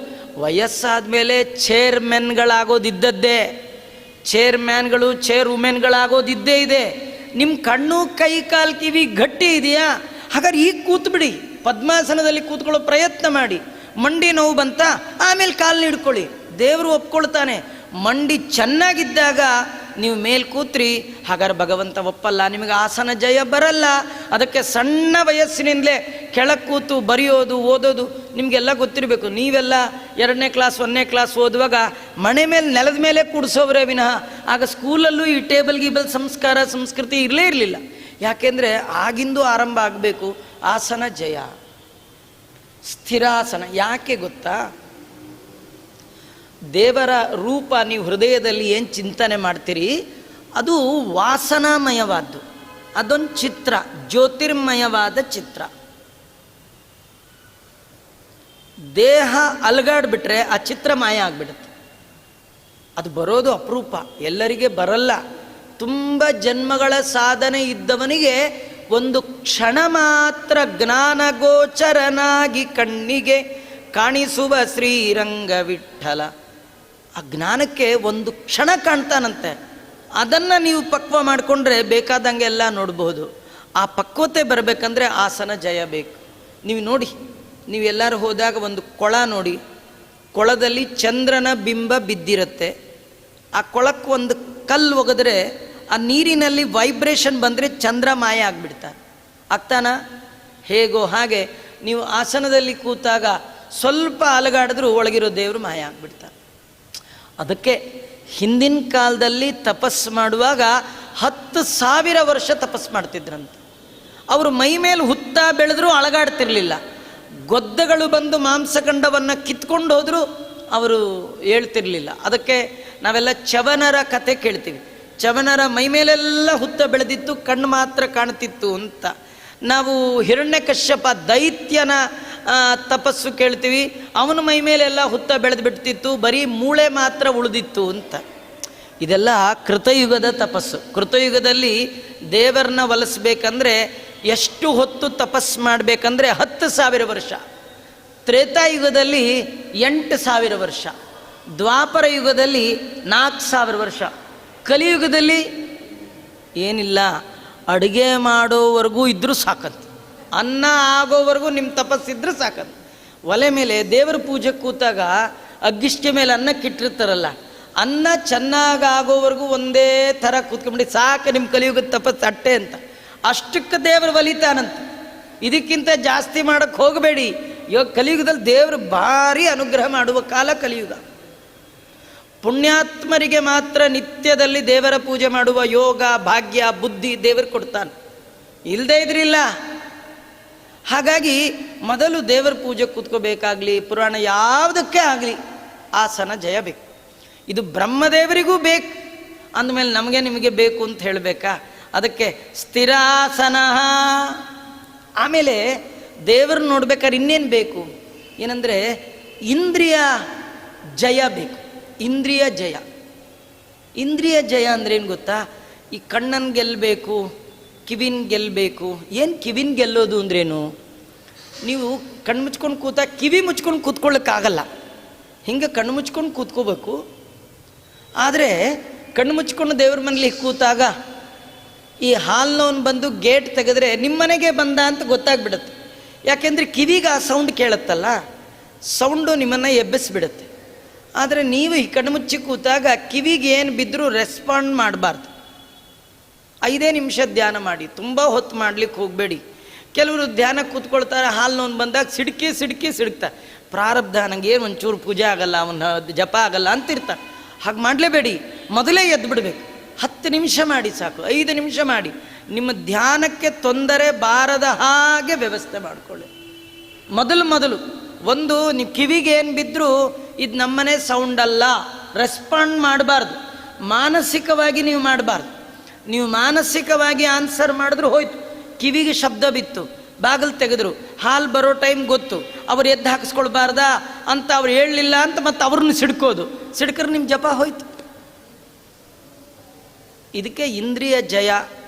ಇನ್ನು ಕೆಲವು ಸತಿ ಕಣ್ಮುಚ್ಕೊಂಡು ಕೂತಿರ್ತೀರಿ, ಎಲ್ಲೋ ಯಾರೋ ಹಾಲು ಒಲೆ ಮೇಲೆ ಇಟ್ಟಿರ್ತಾರೆ, ಉಕ್ಕಿ ಹೋಗುತ್ತೆ, ಸೀದಿದ ವಾಸ್ತೆ ಮುಗುಳಿಗೆ ಹೋಗಿ ತಲೆಯಿಂದ ಎಚ್ಚರಿಸಿದೆ, ಹೇಳು ಬೇಗ ಅಂತ. ಹಾಲು ಸೀದೋಯ್ತು, ಒಗ್ಗರಣೆ ಹೋದ್ರೋಲಿ. ಯಶೋಧ ತಾಯಿ ಕೃಷ್ಣನಿಗೆ ಹಾಲು ಕುಡಿಸ್ತಾ ಇದ್ಲು, ಹಾಲು ಉಕ್ತು. ಯಶೋಧೆ ಅಂದ್ಕೊಂಡ್ಲು ಈ ಮಗುನ್ಗೆ ಹಾಲು ಕುಡಿಸ್ತಾ ಇದ್ರೆ ಹಾಲು ಹಾಳಾಗತ್ತೆ ಅಂತ ಕೃಷ್ಣನ ಕೆಳಗೆ ಕುಕ್ಕಿದ್ಲು. ಕೃಷ್ಣ ಅಂದ, ನಂಗಿಂತೂ ನಿಂಗೆ 1/4 ಲೀಟ್ರ್ ಹಾಲೇ ಜಾಸ್ತಿ ಆಯ್ತಾ ಅಂದ. ಅವಳಿಗಂದಿದ್ದಲ್ಲ, ನಮಗಂದದ್ದು. ಉಕ್ಕಿದ್ರೆ ಉಕ್ಕದೇ ಇರೋ ಹಾಗೆ ನೋಡ್ಕೊಳ್ಳಿ. ಮೊದಲು ಉಕ್ಕೋ ಹಾಗೆ ಇಡಲೇಬೇಡಿ. 10 ನಿಮಿಷ ದೇವರ ಧ್ಯಾನ ಮಾಡಿ. ಮೊದಲು 10 ನಿಮಿಷ, 5 ನಿಮಿಷ, ಎಷ್ಟಾಗತ್ತೋ ಅಷ್ಟು. ನೀವು ಎಷ್ಟು ಮಾಡಿದ್ರಿ ಮುಖ್ಯ ಅಲ್ಲ, ಹೇಗೆ ಮಾಡಿದ್ರಿ ಮುಖ್ಯ. ಹಾಗಾದರೆ ಆಸನ ಜಯ, ಇದು ಮೊದಲು ಆಸನ ಜಯ. ಮೊದಲು ಕೂತ್ಕೊಳ್ಳೋದು ಕಲಿಬೇಕು. 2ನೇದು ಇಂದ್ರಿಯ ನಿಗ್ರಹ. ಈ ಕಣ್ಣು, ಕೈ, ಕಿವಿ, ಕಾಲು ನೋಡಿ. ನಿಮಗೆ ಆಶ್ಚರ್ಯ, ನಾವೆಲ್ಲ ಜಪಕ್ಕೆ ಕೂತ್ಕೊಳ್ಳುವಾಗ ದೇವರ ಧ್ಯಾನ ಕಣ್ಣು ಮುಚ್ಕೊಂಡ್ಬಿಡ್ತೀವಲ್ಲ. ಹಿಂದಿನ ಕಾಲದಲ್ಲಿ ತಪಸ್ಸು ಕೂತ್ಕೊಳ್ಳುವಾಗ ಕಣ್ಣು ಮುಚ್ಚುತ್ತಿರಲಿಲ್ಲ. ಚವನ ಋಷಿಗಳು ತಪಸ್ಸಿಗೆ ಕೂತವರು, ಅವರು ಎಲ್ಲ ಕಡೆ ಹುತ್ತ ಬೆಳೀತು, ಕಣ್ಣಿಗೆ ಬರಲಿಲ್ಲ. ಯಾಕೆಂದರೆ ಕಣ್ಣಲ್ಲಿ ಜ್ಯೋತಿ, ಆ ಕಣ್ಣು ಬಿಟ್ಕೊಂಡೇ ತಪಸ್ಸಿಗೆ ಕೂತರು. ಅವರು ಕಣ್ಣು ಬಿಟ್ಟಿದ್ರು ಹೊರಗಿಂದು ಕಾಣ್ತಿರ್ಲಿಲ್ಲ, ಒಳಗಿಂದ ಮಾತ್ರ ಕಾಣ್ತಿತ್ತು. ನಮಗೆ ಕಣ್ಣು ಮುಚ್ಚಿದ್ರು ಹೊರಗಿಂದೇ ಕಾಣುತ್ತೆ ಅಲ್ವಾ. ನೀವು ಹಿಂಗೆ ಕಣ್ಣು ಮುಚ್ಕೊಳ್ಳಿ, ಇಲ್ಲಿ ಯಾರು ಕೂತಿದ್ದೀರಿ, ಇಲ್ಲಿ ಯಾರು ಕೂತಿರಿ ನನಗೆ ಗೊತ್ತು. ಯಾಕೆಂದರೆ ನಾನು ತುಂಬ ನೋಡಿದ್ದೇನೆ. ನೀವು ಅಷ್ಟೇ, ನಿಮ್ಮ ಮನೇಲಿ ಕರೆಂಟ್ ಹೋಗಿ ಎಲ್ಲ ಎಲ್ಲಿದೆ ಗೊತ್ತಿದೆ, ಸಕ್ಕರೆ ಡಬ್ಬ ಎಲ್ಲಿದೆ ಗೊತ್ತಿದೆ. ಹಾಗೆ ಅಂದರೆ ನೋಡಿ ಅಭ್ಯಾಸ. ನೀವು ಕಣ್ಣು ಮುಚ್ಚಿದ್ರು ಹೊರಗಿಂದೇ ಕಾಣುತ್ತೆ, ಅವರಿಗೆ ಕಣ್ಣು ಬಿಚ್ಚಿದ್ರು ಒಳಗಿಂದೇ ಕಾಣುತ್ತೆ. ಇಷ್ಟೇ ವ್ಯತ್ಯಾಸ. ನೀವು ಕಣ್ಣು ಬಿಚ್ಚಿ ತಪಸ್ಸು ಮಾಡಲಿಕ್ಕೆ, ಧ್ಯಾನ ಮಾಡಲಿಕ್ಕೆ ತುಂಬ ಪಕ್ವತೆ ಬೇಕು. ಅದಕ್ಕೆ ಮೊದಲು ಕಣ್ಣು ಮುಚ್ಚಬೇಕು. ಪ್ರಾಬ್ಲಮ್ ಏನು ಗೊತ್ತಾ, ನೀವು ದೇವರ ಧ್ಯಾನಕ್ಕೆ ಅಂತ ಕಣ್ಣು ಮುಚ್ಚಿದ್ರೆ, ಆ ಕಣ್ಣು ಡೀಪಾಗಿ ಮುಚ್ಚಿದ್ರೆ ನಿದ್ದೆನೇ ಬಂದುಬಿಡುತ್ತೆ. ಕಣ್ಣು ಮುಚ್ಚಬೇಕು, ಮಲಗಬಾರ್ದು. ಕೆಲವರು ಇನ್ನೂ ಜ್ಞಾನಿಗಳು ಕಣ್ಣು ಬಿಟ್ಕೊಂಡೇ ನಿದ್ದೆ ಮಾಡಿಬಿಡ್ತಾರೆ. ಅವ್ರು ಎದ್ದಿದ್ದಾರೋ ಮಲಗಿದಾರೋ ಒಂದೂ ಗೊತ್ತಾಗಲ್ಲ. ಇದೆಲ್ಲ ಗೆಲ್ಲದೆ ದೇವರ ದಯ ಆಗೋದೇ ಇಲ್ಲ ರೀ. ಬ್ರಹ್ಮದೇವರೇ ದೇವರನ್ನು ನೋಡಬೇಕಾದ್ರೆ ಇಷ್ಟು 100 ಕಲ್ಪ ಸಾಧನೆ ಮಾಡಿದ ಮಹಾನುಭಾವರು. 100 ಕಲ್ಪ ಸಾಧನೆ ಮಾಡಿ, ಸಾಧನೆ ಮಾಡುವ ಸಾಧಕ ವರ್ಗದವರಿಗೆ ಕಿಂಗ್ ಅವರು. ಅಂಥವರೇ ಜಸ್ಟ್ ದೇವರನ್ನ ನೋಡಬೇಕು ಅಂದರೆ ಇಷ್ಟು ಬೇಕವರು. ಸರಿಯಾಗಿ ಕೂತ್ಕೋಬೇಕು, ಇಂದ್ರಿಯ ನಿಗ್ರಹ ಮಾಡಬೇಕು. ಇಷ್ಟು ಮಾಡಿದ್ರೆ ಸಾಲದು. ಇದು 2 ಹಂತ. ಒಂದು ಆಸನ ಜಯ, ಇನ್ನೊಂದು ಇಂದ್ರಿಯ ನಿಗ್ರಹ. ಇನ್ನು 3ನೇದು ಭಾಳ ಕಷ್ಟ. ಅದೇನೆಂದರೆ ಉಸಿರಾಟವನ್ನು ಹತೋಟಿಗೆ ತಂದ್ಕೋಬೇಕು, ನಿಯಂತ್ರಣ ತಂದ್ಕೊಳ್ಬೇಕು. ಈಗ ನಾವು 2 ಮುಗಲು ಉಸಿರು ಬಿಡ್ತೀವಿ, 2 ಮುಗಲು ತೊಗೊಳ್ತಿರ್ತೀವಿ, ಎಲ್ಲ ಮಾಡ್ತಿರ್ತೀವಿ. ಹಾಗಿಲ್ಲ. ಪ್ರಾಣಾಯಾಮವನ್ನು ಮಾಡ್ತಾ ಉಸಿರು ಬಿಡೋದು ಒಂದು ಕ್ರಿಯಾ, ತೆಗೆದುಕೊಳ್ಳೋದು ಅದ್ರ ಮೇಲೆ ಗಮನ ಇರಬೇಕು. ಉಸಿರು ಹೋಗಿದ್ದು ಬಂದದ್ದು, ಬಿಟ್ಟದ್ದು, ತೆಗೆದುಕೊಂಡದ್ದು, ನಿಲ್ಲಿಸಿದ್ದು. ಎಷ್ಟು ಬಿಡ್ತೀರಿ ಅದಕ್ಕೆ ಡಬಲ್ ತಗೋಬೇಕು, ಎಷ್ಟು ತಗೊಳ್ತೀರಿ ಅದರ ಡಬಲ್ ನಿಲ್ಲಿಸಬೇಕು. ಅದು ಸಗರ್ಭ ಅಗರ್ಭ ಅಂತ ಪ್ರಾಣಾಯಾಮದಲ್ಲೆಲ್ಲ ಇರ್ತಕ್ಕಂಥದ್ದು. ಅದನ್ನು ತುಂಬ ಪ್ರಾಕ್ಟೀಸ್ ಮಾಡಬೇಕು. ಯಾರು ಪ್ರಾಣಾಯಾಮದ ಮೇಲೆ ನಿಯಂತ್ರಣವನ್ನು ತಂದುಕೊಳ್ತಾರೆ, ಆ ಉಸಿರಾಟ ಬಿಟ್ಟು ಅವ್ರಿಗೆ ಇನ್ನೇನು ಕೇಳಿಸಲ್ಲ, ಏನೂ ಕಾಣಿಸಲ್ಲ, ಏನೂ ಅನಿಸಲ್ಲ. ಅವರಿಗೆ ಸ್ಪರ್ಶದ ಇದು ಹೋಗಿಬಿಟ್ಟಿರುತ್ತೆ. ಈ ಸ್ಪರ್ಶ ಮಾಡಿದಾಗ ನನ್ನನ್ನು ಮುಟ್ತಾ ಇದ್ದಾರೆ ಅನ್ನುವ ಆ ಸೆನ್ಸ್ ಹೋಗಿಬಿಡತ್ತಂತೆ. ಈಗ ಅನಸ್ತೇಶಿಯಾ ಕೊಟ್ಟವರಿಗೆ ಆಪ್ರೇಷನ್ ಮಾಡಿದ್ರು ಏನು ಗೊತ್ತಾಗಲ್ಲಲ್ಲ, ಹಾಗೆ ಅಸಂಪ್ರಜ್ಞಾತ ಸಮಾಧಿ ಅಂತ ಕೃಷ್ಣ ಪರಮಾತ್ಮ ಹೇಳ್ತಾನೆ. ಧ್ಯಾನಕ್ಕೆ ಕೂತವನ ಆತ್ಮ ಪರಮಾತ್ಮನ ಒಟ್ಟಿಗೆ ಸೇರಿದಾಗ ಅವನ ಕೈಯನ್ನೇ ಕತ್ತರಿಸ್ಕೊಂಡು ಹೋದರೂ ಅವನಿಗೆ ಗೊತ್ತಾಗಲ್ಲ. ಇದು ರಾಘವೇಂದ್ರ ಸ್ವಾಮಿಗಳು ಅಸಂಪ್ರಜ್ಞಾತ ಸಮಾಧಿಯ ಬಗ್ಗೆ ಹೇಳುವಾಗ ಹೇಳ್ತಾರೆ. ಎಷ್ಟು ಬೇರಿ ತಾಡನ ಮಾಡಿದ್ರು, ಏನು ಮಾಡಿದ್ರೂ ಅವನಿಗೆ ಕೇಳಿಸಲ್ಲ, ಅವನ ಚರ್ಮವನ್ನೇ ಕಿತ್ಕೊಂಡ್ರೂ ಅವನಿಗೆ ಕೇಳಿಸಲ್ಲ. ಯಾಕೆಂದರೆ ಆ ಆತ್ಮ ಪರಮಾತ್ಮನ ಒಟ್ಟಿಗೆ ಸೇರಿಬಿಟ್ಟಿರುತ್ತೆ. ಆತ್ಮ ದೇಹದಿಂದ ಬೇರೆ ಆಗಿರುತ್ತೆ. ಆತ್ಮನಿಗೆ ತಾನಲ್ಲ, ಈ ದೇಹ ತಾನಲ್ಲ, ಇದು ತನ್ನದಲ್ಲ ಅನ್ನುವ ವಿವೇಕ, ನಾಲೆಡ್ಜ್ ಬಂದಿರುತ್ತೆ. ಹಾಗಾದ್ರೆ ಏನಾದ್ರು ಮಾಡ್ಕೊಂಡು ತಲೆ ಕೆಡಿಸ್ಕೊಳ್ಳಿಕ್ಕೆ ಹೋಗಲ್ಲ. ಅದಕ್ಕೆ ಹಿಂದಿನ ಕಾಲದ ಋಷಿಗಳು ತಪಸ್ಸಿಗೆ ಕೂತಾಗ ದೇಹದ ಮಾಂಸವನ್ನು ಕಾಡು ಪ್ರಾಣಿಗಳು, ಗೊದ್ದಗಳು ಕಿತ್ಕೊಂಡೋದ್ರೂ ಮೂಳೆ ಇದ್ದರೂ ಸಾಕು, ರಕ್ತ ಇದ್ದರೂ ಸಾಕು, ಮಾಂಸ ಇದ್ದರೂ ಸಾಕು, ಅವರು ಬದುಕಿತ್ತಿದ್ರು. ಹೇಗೆ? ಅಷ್ಟೇ ಅಲ್ಲ ನೋಡಿ, ನಾವು ಸಿಟಿ ಮಧ್ಯದಲ್ಲೂ ನಾವಿರುವಾಗ ನಮ್ಮನೆ ಕಾಂಪೌಂಡ್ ವಾಲು, ಅದಕ್ಕೆ ಒಳ್ಳೆ ಗೇಟು, ಅದ್ರ ಮುಂದೆ ಗ್ರಿಲ್ಲು, ಅದರಿಂದ ಇಷ್ಟೆಲ್ಲ ಇಟ್ಕೊಳ್ತೀವಲ್ಲ. ಯೋಚನೆ ಮಾಡಿ, ಹಿಂದೆ ಋಷಿಗಳು ಮುನಿಗಳು ಕಾಡಲ್ಲಿ ವಾಸ ಮಾಡೋರು. ಅವರು ಋಷಿಗಳ ಮನೆಗೆ ಬಾಗಿಲಿತ್ತು, ಸೇಫ್ಟಿ ಲಾಕರ್ ಇತ್ತೇನೋ ಕೇಳಿದ್ದೀರಾ? ಇಲ್ಲೇ ಇಲ್ಲ. ಅಲ್ಲೆಲ್ಲ ಕಾಡು ಮೃಗಗಳಿತ್ತು, ಅವ್ರಿಗೆ ಯಾವ ಭಯವೂ ಇಲ್ಲ. ಯಾಕೆಂದರೆ ಅವ್ರ ಹತ್ರ ಯಂತ್ರ ಇರ್ತಿರ್ಲಿಲ್ಲ, ಮಂತ್ರ ಇರ್ತಿತ್ತು. ಆ ಮಂತ್ರದಿಂದ ಯಾವ ಪ್ರಾಣಿಗಳು ತಮ್ಮ ಮೇಲೆ ಏನು ಮಾಡಬಾರ್ದು ಹಾಗೆ ಮಾಡ್ಕೊಳ್ತಿದ್ರು. ಈಗ ನಮ್ಮ ಹತ್ರ ಮಂತ್ರ ಇಲ್ಲ, ಬರೀ ಯಂತ್ರ, ಅದು ಕೆಟ್ಟ ಕೂತ್ಕೊಂಡು ಬಿಡುತ್ತೆ ಇಂದ್ರಾರಮಣ ಗೋಳು.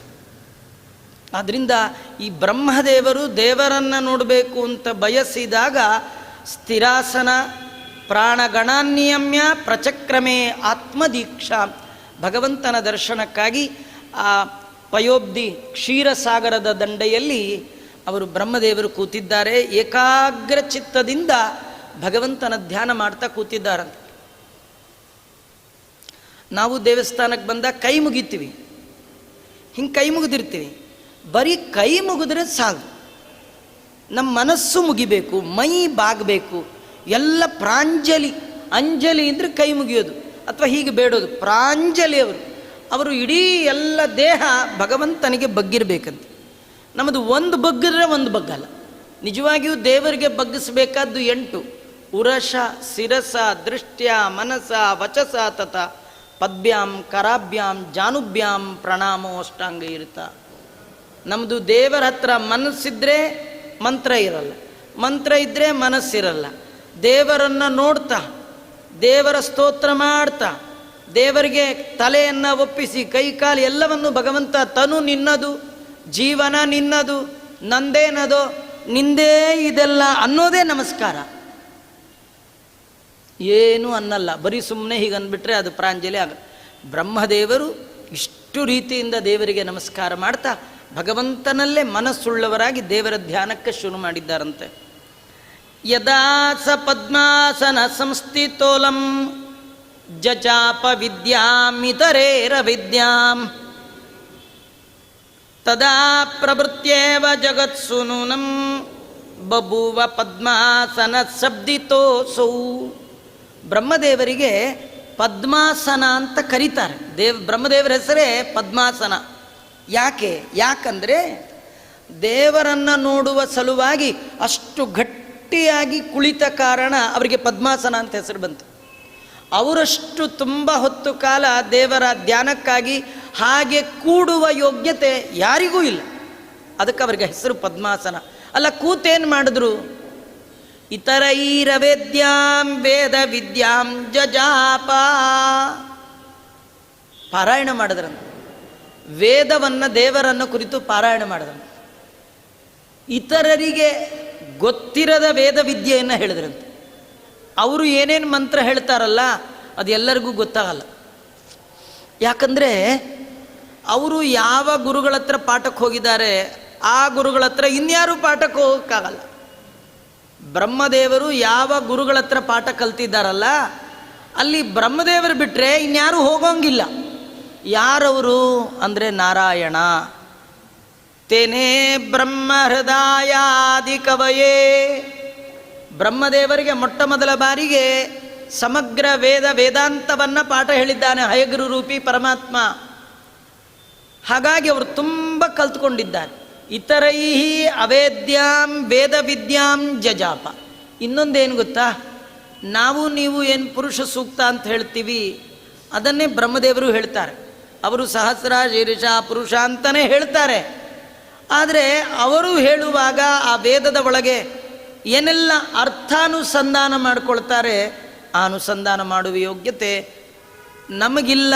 ಅಲ್ಲ, ರುದ್ರದೇವರಿಗೂ ಇಲ್ಲ. ಇತರೈಹಿ ಅವೇದ್ಯಾಂ, ಇನ್ನೊಬ್ಬರಿಗೆ ತಿಳಿಯದ ವೇದ ವಿದ್ಯೆಯಿಂದ ಭಗವಂತನನ್ನು ಬ್ರಹ್ಮದೇವರು ಸ್ತೋತ್ರ ಮಾಡಿದ್ದಾರೆ. ಇದರಲ್ಲಿ ನಮಗೊಂದು ಪಾಠ ಹೇಳ್ತಾರೆ ಬ್ರಹ್ಮದೇವರು. ನೀವು ಬ್ರಾಹ್ಮಣರಾದರೆ ದೇವರ ಪೂಜೆ ಮಾಡುವಾಗ ವೇದ ವಿದ್ಯೆಯಿಂದ ಭಗವಂತನ ಆರಾಧನೆ ಮಾಡಿ.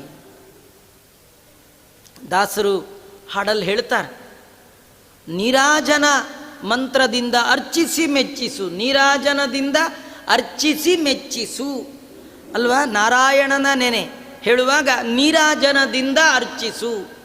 ನೀರಾಜನದಿಂದ ಅರ್ಚಿಸು ಅಂದರೆ ನಾವೇನು ಅನ್ಕೊಂಡ್ಬಿಟ್ಟಿದ್ದೀವಿ, ತುಂಬ ಮಂಗಳಾರತಿ ಮಾಡು ಅಂತ. ತುಂಬ ಮಾಡಿ ಮಾಡಿ ಇಡ್ತಾ ಇದ್ರೆ ದೇವರು ಖುಷಿ ಆಗಿಬಿಡುತ್ತೆ ಅಂತ. ಕೆಲವರು ದೇವ್ರು ಮೂತಿಗೆ ಹಿಡಿತಿರ್ತಾರೆ. ಅಲ್ಲ, ನಿಮ್ಮನ್ನೇ ಕೂಡಿಸಿ ಅಷ್ಟು ಬೆಂಕಿ ಹಚ್ಚಿ ಮೂತಿಗೆ ಹಿಡಿತಿದ್ರೆ ಏನು ಮಾಡ್ತೀರಿ ಹೇಳಿ? ಏನೋ ಚಳಿಗಾಲ ಆದರೆ ಆಯ್ತಪ್ಪ ಅನ್ಕೋಬೋದು. ಬೇಸಿಗೆಗಾಲ ಇದ್ದರೆ ದೊಡ್ಡ ದೊಡ್ಡ ಜ್ವಾಲೆ, ಅದನ್ನು ದೇವ್ರಿಗೆ ಹಿಂಗೆ ಮೂತಿಗೆ ತೋರಿಸೋದು ತೋರಿಸೋದು ಇಡೋದು ಮಾಡಿ ಎಷ್ಟು ಸಿಟ್ಟು ಬರುತ್ತೆ ದೇವರಿಗೆ. ನಿಜವಾಗಿಯೂ ನೀರಾಜನ ಅಂದರೆ ಮಂಗಳಾರತಿ ಅಲ್ಲೇ ಇಲ್ಲ. ನೀರಾಜನ ಅಂದರೆ ಸಂಸ್ಕೃತದಲ್ಲಿ ನಿತರಾಂ ರಂಜಯತಿ, ಯಾವುದನ್ನು ಹೇಳುವುದರಿಂದ ಭಗವಂತನಿಗೆ ತುಂಬ ತೃಪ್ತಿಯಾಗತ್ತೋ ಅದಕ್ಕೆ ನೀರಾಜನ ಅಂತಾರೆ. ಅವು ಹೇಳಿದ್ದೇ ಒಂದು, ನಾವು ಮಾಡೋದೇ ಒಂದು. ವಾದಿರಾಜರು ನೀರಾಜನದಿಂದ ಅರ್ಚಿಸು ಅಂದರು. ನಾವೇನು ಅಂದ್ಕೊಂಡ್ವಿ, ತುಂಬ ಮಂಗಳಾರತಿ ಅಲ್ಲ, ಮಂಗಳಾರತಿ ಮಾಡಬೇಕು, ಅದೇ ಅಲ್ಲ. ಕೆಲವ್ರು ಏನು ಗೊತ್ತಾ, ಮಂತ್ರವಿಲ್ಲದ ಸಂಧ್ಯಾ ವಂದನೆ ಮನೆಯೆಲ್ಲ ಹಳ್ಳ ಅನ್ನೋ ಹಾಗೆ ಒಂದು ಮಂತ್ರ ಇಲ್ಲ, ಬರೀ ಮಂಗಳಾರತಿ ಮಾಡಿ ಮಾಡಿ ಮಾಡಿ ಎಷ್ಟು ಸತಿ ಮಾಡಬೇಕು ಅನ್ನೋದು ಗೊತ್ತಿರಲ್ಲ, ಏನು ಮಾಡಬೇಕು ಗೊತ್ತಿರಲ್ಲ, ಸುಮ್ಮನೆ ಮಾಡಿ ಮಾಡಿ ಇಡೋದು. ಅವೆಲ್ಲ ವೇಸ್ಟ್. ಹಾಗಾದರೆ ನೀರಾಜನ ಅಂದರೆ ಏನು ಗೊತ್ತಾ, ಮಧ್ವಾಚಾರ್ಯರು ನೀರಾಜನ ಅಂತ ಯಾವುದಕ್ಕಂತಾರೆ ಅಂದರೆ ಪವಮಾನ ಮಂತ್ರಗಳಿಗೆ ನೀರಾಜನ ಮಂತ್ರ ಅಂತ ಕರೀತಾರೆ. ಅದರ ಹೆಸರೇ ನೀರಾಜನ. ಪವಸ್ವೇತಿ ತ್ರಿವರ್ಗಕಂ, ಪದ್ಯಮಾಲಾ ಒಳಗೆ ಜೈತೀರ್ಥರು ಕೂಡ ದೇವರ ಪೂಜೆಯಲ್ಲಿ ಉಪಯೋಗಿಸಬೇಕಾದ ಮಂತ್ರಗಳಲ್ಲಿ ಪ್ರಧಾನವಾಗಿ ಪವಮಾನದ ಮಂತ್ರಗಳನ್ನು ಹೇಳ್ತಾರೆ. ದೇವರಿಗೆ ಪವಮಾನ ಮಂತ್ರ ಇದೆಯಲ್ಲ, ಋಗ್ವೇದದ 9ನೇ ಮಂಡಲದಲ್ಲಿ ಬರುವಂಥ 610 ಮಂತ್ರಗಳು, ಅದು ದೇವರಿಗೆ ಭಾರಿ ಸಂತೋಷದಾಯಕವಾದ ಮಂತ್ರ ಅಂತ. ಆ ಮಂತ್ರ ಹೇಳಬೇಕಂತ, ಆ ಮಂತ್ರದಿಂದ ಭಗವಂತನ ಅರ್ಚನೆ ಮಾಡಬೇಕಂತ, ವೇದೋಕ್ತ ಕ್ರಮದಿಂದ ಅರ್ಚನೆ ಮಾಡಬೇಕಂತೆ. ವಿಜಯದಾಸರಂತಾರೆ,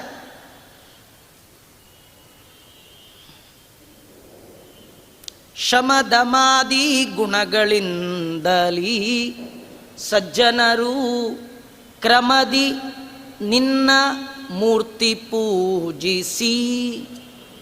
ಕ್ರಮದಿ ನಿನ್ನ ಮೂರ್ತಿ ಪೂಜೆ, ದೇವರ ಪೂಜೆ ಮಾಡಬೇಕಾದ್ರೆ ಕ್ರಮ. ಯಾವ ಕ್ರಮ? ತಂತ್ರ ಸಾರೋಕ್ತ ಕ್ರಮ. ಯಾವ ಕ್ರಮ? ಪದ್ಯಮಾಲಾನುಸಾರಿ ಕ್ರಮ. ಅದರೊಳಗೆ ಏನು ಹೇಳ್ತಾರೆ? ವೇದೋಕ್ತ ಕ್ರಮ. ಹಾಗೆ ಭಗವಂತನ ಆರಾಧನೆ ಮಾಡಬೇಕು. ಯಾವುದೋ ಕನ್ನಡದ ಹಾಡು ಹೇಳ್ಕೊಂಡು ಪೂಜೆ ಮಾಡಿ, ಪುರಂದರದಾಸರ ಹಾಡುಗಳೆಲ್ಲ ಸರ್ವೋತ್ಕೃಷ್ಟ ಹಾಡುಗಳು, ವಿಜಯದಾಸರ ಹಾಡುಗಳೆಲ್ಲ ಬಹಳ ಉತ್ಕೃಷ್ಟ.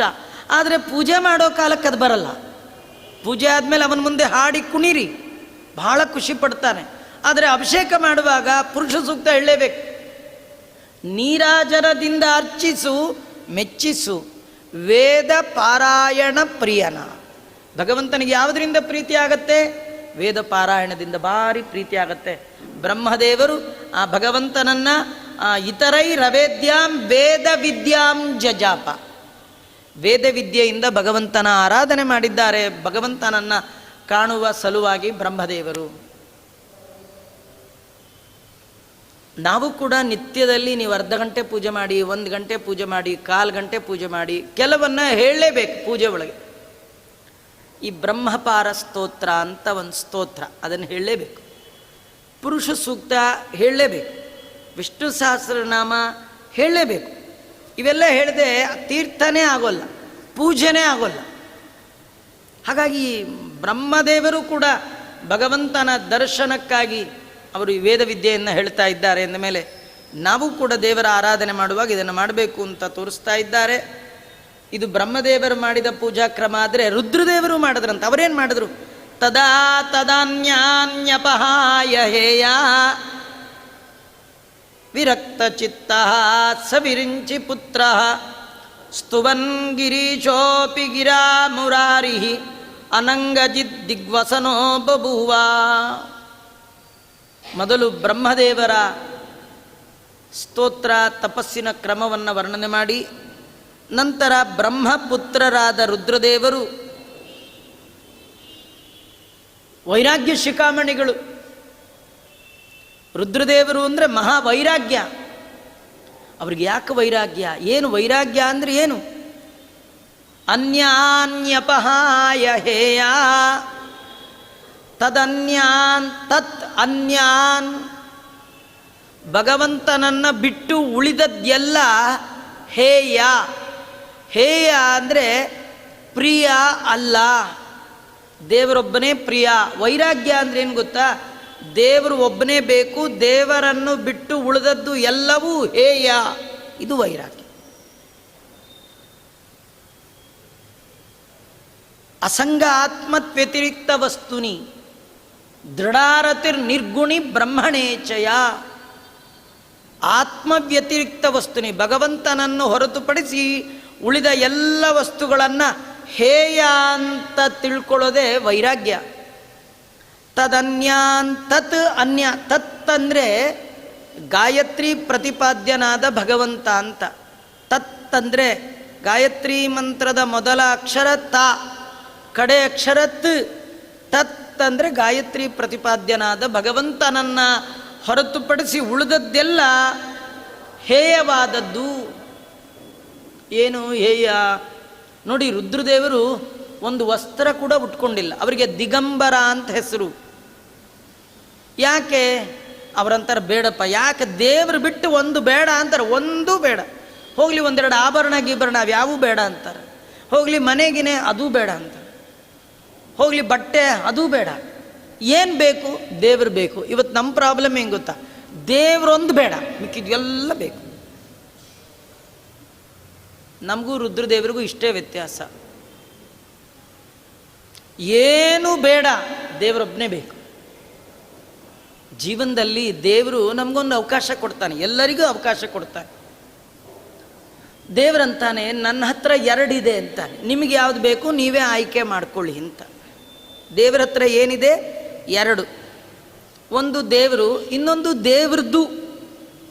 ನಾವು ದೇವ್ರಿಗಂತೀವಿ, ದೇವರೇ ನಿನ್ನ ತೊಗೊಂಡ್ರೆ ಏನು ಮಾಡ್ಬೇಕು ನಾವು ಹೇಳಿ? ನೀನು ಸುಮ್ಮನೆ ದೇವ್ರ ಮನೇಲಿ ಕೂತಿರೋನು, ಪೆಟ್ಟಿಗೆಯಲ್ಲಿ ಕೂತಿರೋನು. ನಿಂದು ಅಂತಿದೆಯಲ್ಲ, ಅದೆಲ್ಲ ನಮಗೆ ಇರಲಿ. ಕೆಲವರಿಗೆ ಅಪ್ಪ ಬೇಡ, ಅಪ್ಪನ ಆಸ್ತಿ ಬೇಕು. ನಮಗೆ ಅಪ್ಪ ತಿಮ್ಮಪ್ಪ ಬೇಡ, ಅವನ ಆಸ್ತಿ ಬೇಕು. ಅವನು ಕೊಟ್ಟದ್ದೇ ಅನ್ನ, ಅವನು ಕೊಟ್ಟದ್ದೇ ಬಟ್ಟೆ, ಎಲ್ಲ ಅವನು ಕೊಟ್ಟದ್ದೇ. ಅವನು ಕೊಡದೆ ನಮ್ಮದು ಅಂತ ನಾವೇನಾದ್ರು ತಂದಿದ್ದು ನೆನಪಿದೆ ಯಾರಿಗಾದರೂ? ಬರುವಾಗ ಯಾರಾದರೂ ಏನಾದ್ರು ತಂದಿದ್ದಿದೆಯಾ? ಬ್ಯಾಂಕ್ ಬ್ಯಾಲೆನ್ಸು ಅಥವಾ ಕೈಯೊಳಗೆ ವಾಚು ಉಂಗುರ ಹಾಕ್ಕೊಂಡು ಬಂದದ್ದು, ಕತ್ತೊಳೊಂದು ಸಣ್ಣ ಎಳೆ ಚೈನ್ ಹಾಕ್ಕೊಂಡು ಹುಟ್ಟಿದ್ದು, ಮೈ ಮೇಲೆ ಒಂದು ಟ್ರಿಮ್ ಆಗಿ ಸೂಟ್ ಹಾಕೊಂಡು ಯಾರು ಕೇಳಿದಿರ? ಎಲ್ಲರೂ ಎಷ್ಟೆಲ್ಲ ವಿಚಿತ್ರಗಳ ಹುಟ್ಟನ್ನು ನಾವು ನೋಡ್ತೇವೆ. ಟಿ ವಿಲೆಲ್ಲ 2 ತಲೆ 3 ಕೈ 2 ಕಣ್ಣು ಇವೆಲ್ಲ ನೋಡ್ತೀವಿ. ಆದರೆ ಯಾವುದೇ ಒಂದು ಮಗು ಹುಟ್ಟುವಾಗ 100 ಗ್ರಾಮ್ ಬಂಗಾರ ಹಾಕ್ಕೊಂಡು ಹುಟ್ಟಿತು, ಬರುವಾಗ ಪ್ಯಾಂಟು ಶರ್ಟ್ ಹಾಕ್ಕೊಂಡು ಹುಟ್ಟಿತು, ಎಲ್ಲರೂ ಕೇಳಿದ್ದೀರಾ? ಇಲ್ಲೇ ಇಲ್ಲ. ದಾಸರು ಕೇಳ್ತಾರೆ, ಬರುವಾಗ ಏನ ತಂದೆ, ಬರುತ್ತಲೇ ಎಲ್ಲಾನು ನನ್ನದೆಂದೆ. ನಾವು ಬರುವಾಗ ತಂದಿಲ್ಲ ಅಷ್ಟೇ ಅಲ್ಲ, ಹೋಗುವಾಗೂ ಏನು ತೊಗೊಂಡು ಹೋಗಲ್ಲ, ಅದ್ರ ನೆನಪಿರಬೇಕು. ಹೋಗುವಾಗಲೂ ಏನು ತೊಗೊಂಡು ಹೋಗೋಂಗಿಲ್ಲ, ಬರುವಾಗೂ ಏನು ತಂದಿಲ್ಲ. ಬರೀ ಕೈಯಲ್ಲಿ ಬಂದ್ವಿ, ಬರೀ ಕೈಯಲ್ಲಿ ಹೋದ್ವಿ. ದೇವರು ನಮ್ಮ ಪೂರ್ವ ಜನ್ಮಕ್ಕೆ ಅನುಸಾರಿಯಾಗಿ ಈ ಲೋಕದಲ್ಲಿ ಕೆಲವನ್ನ ನಮಗೆ ಕೊಟ್ಟಾಗ ಮಾಡ್ತಾನೆ.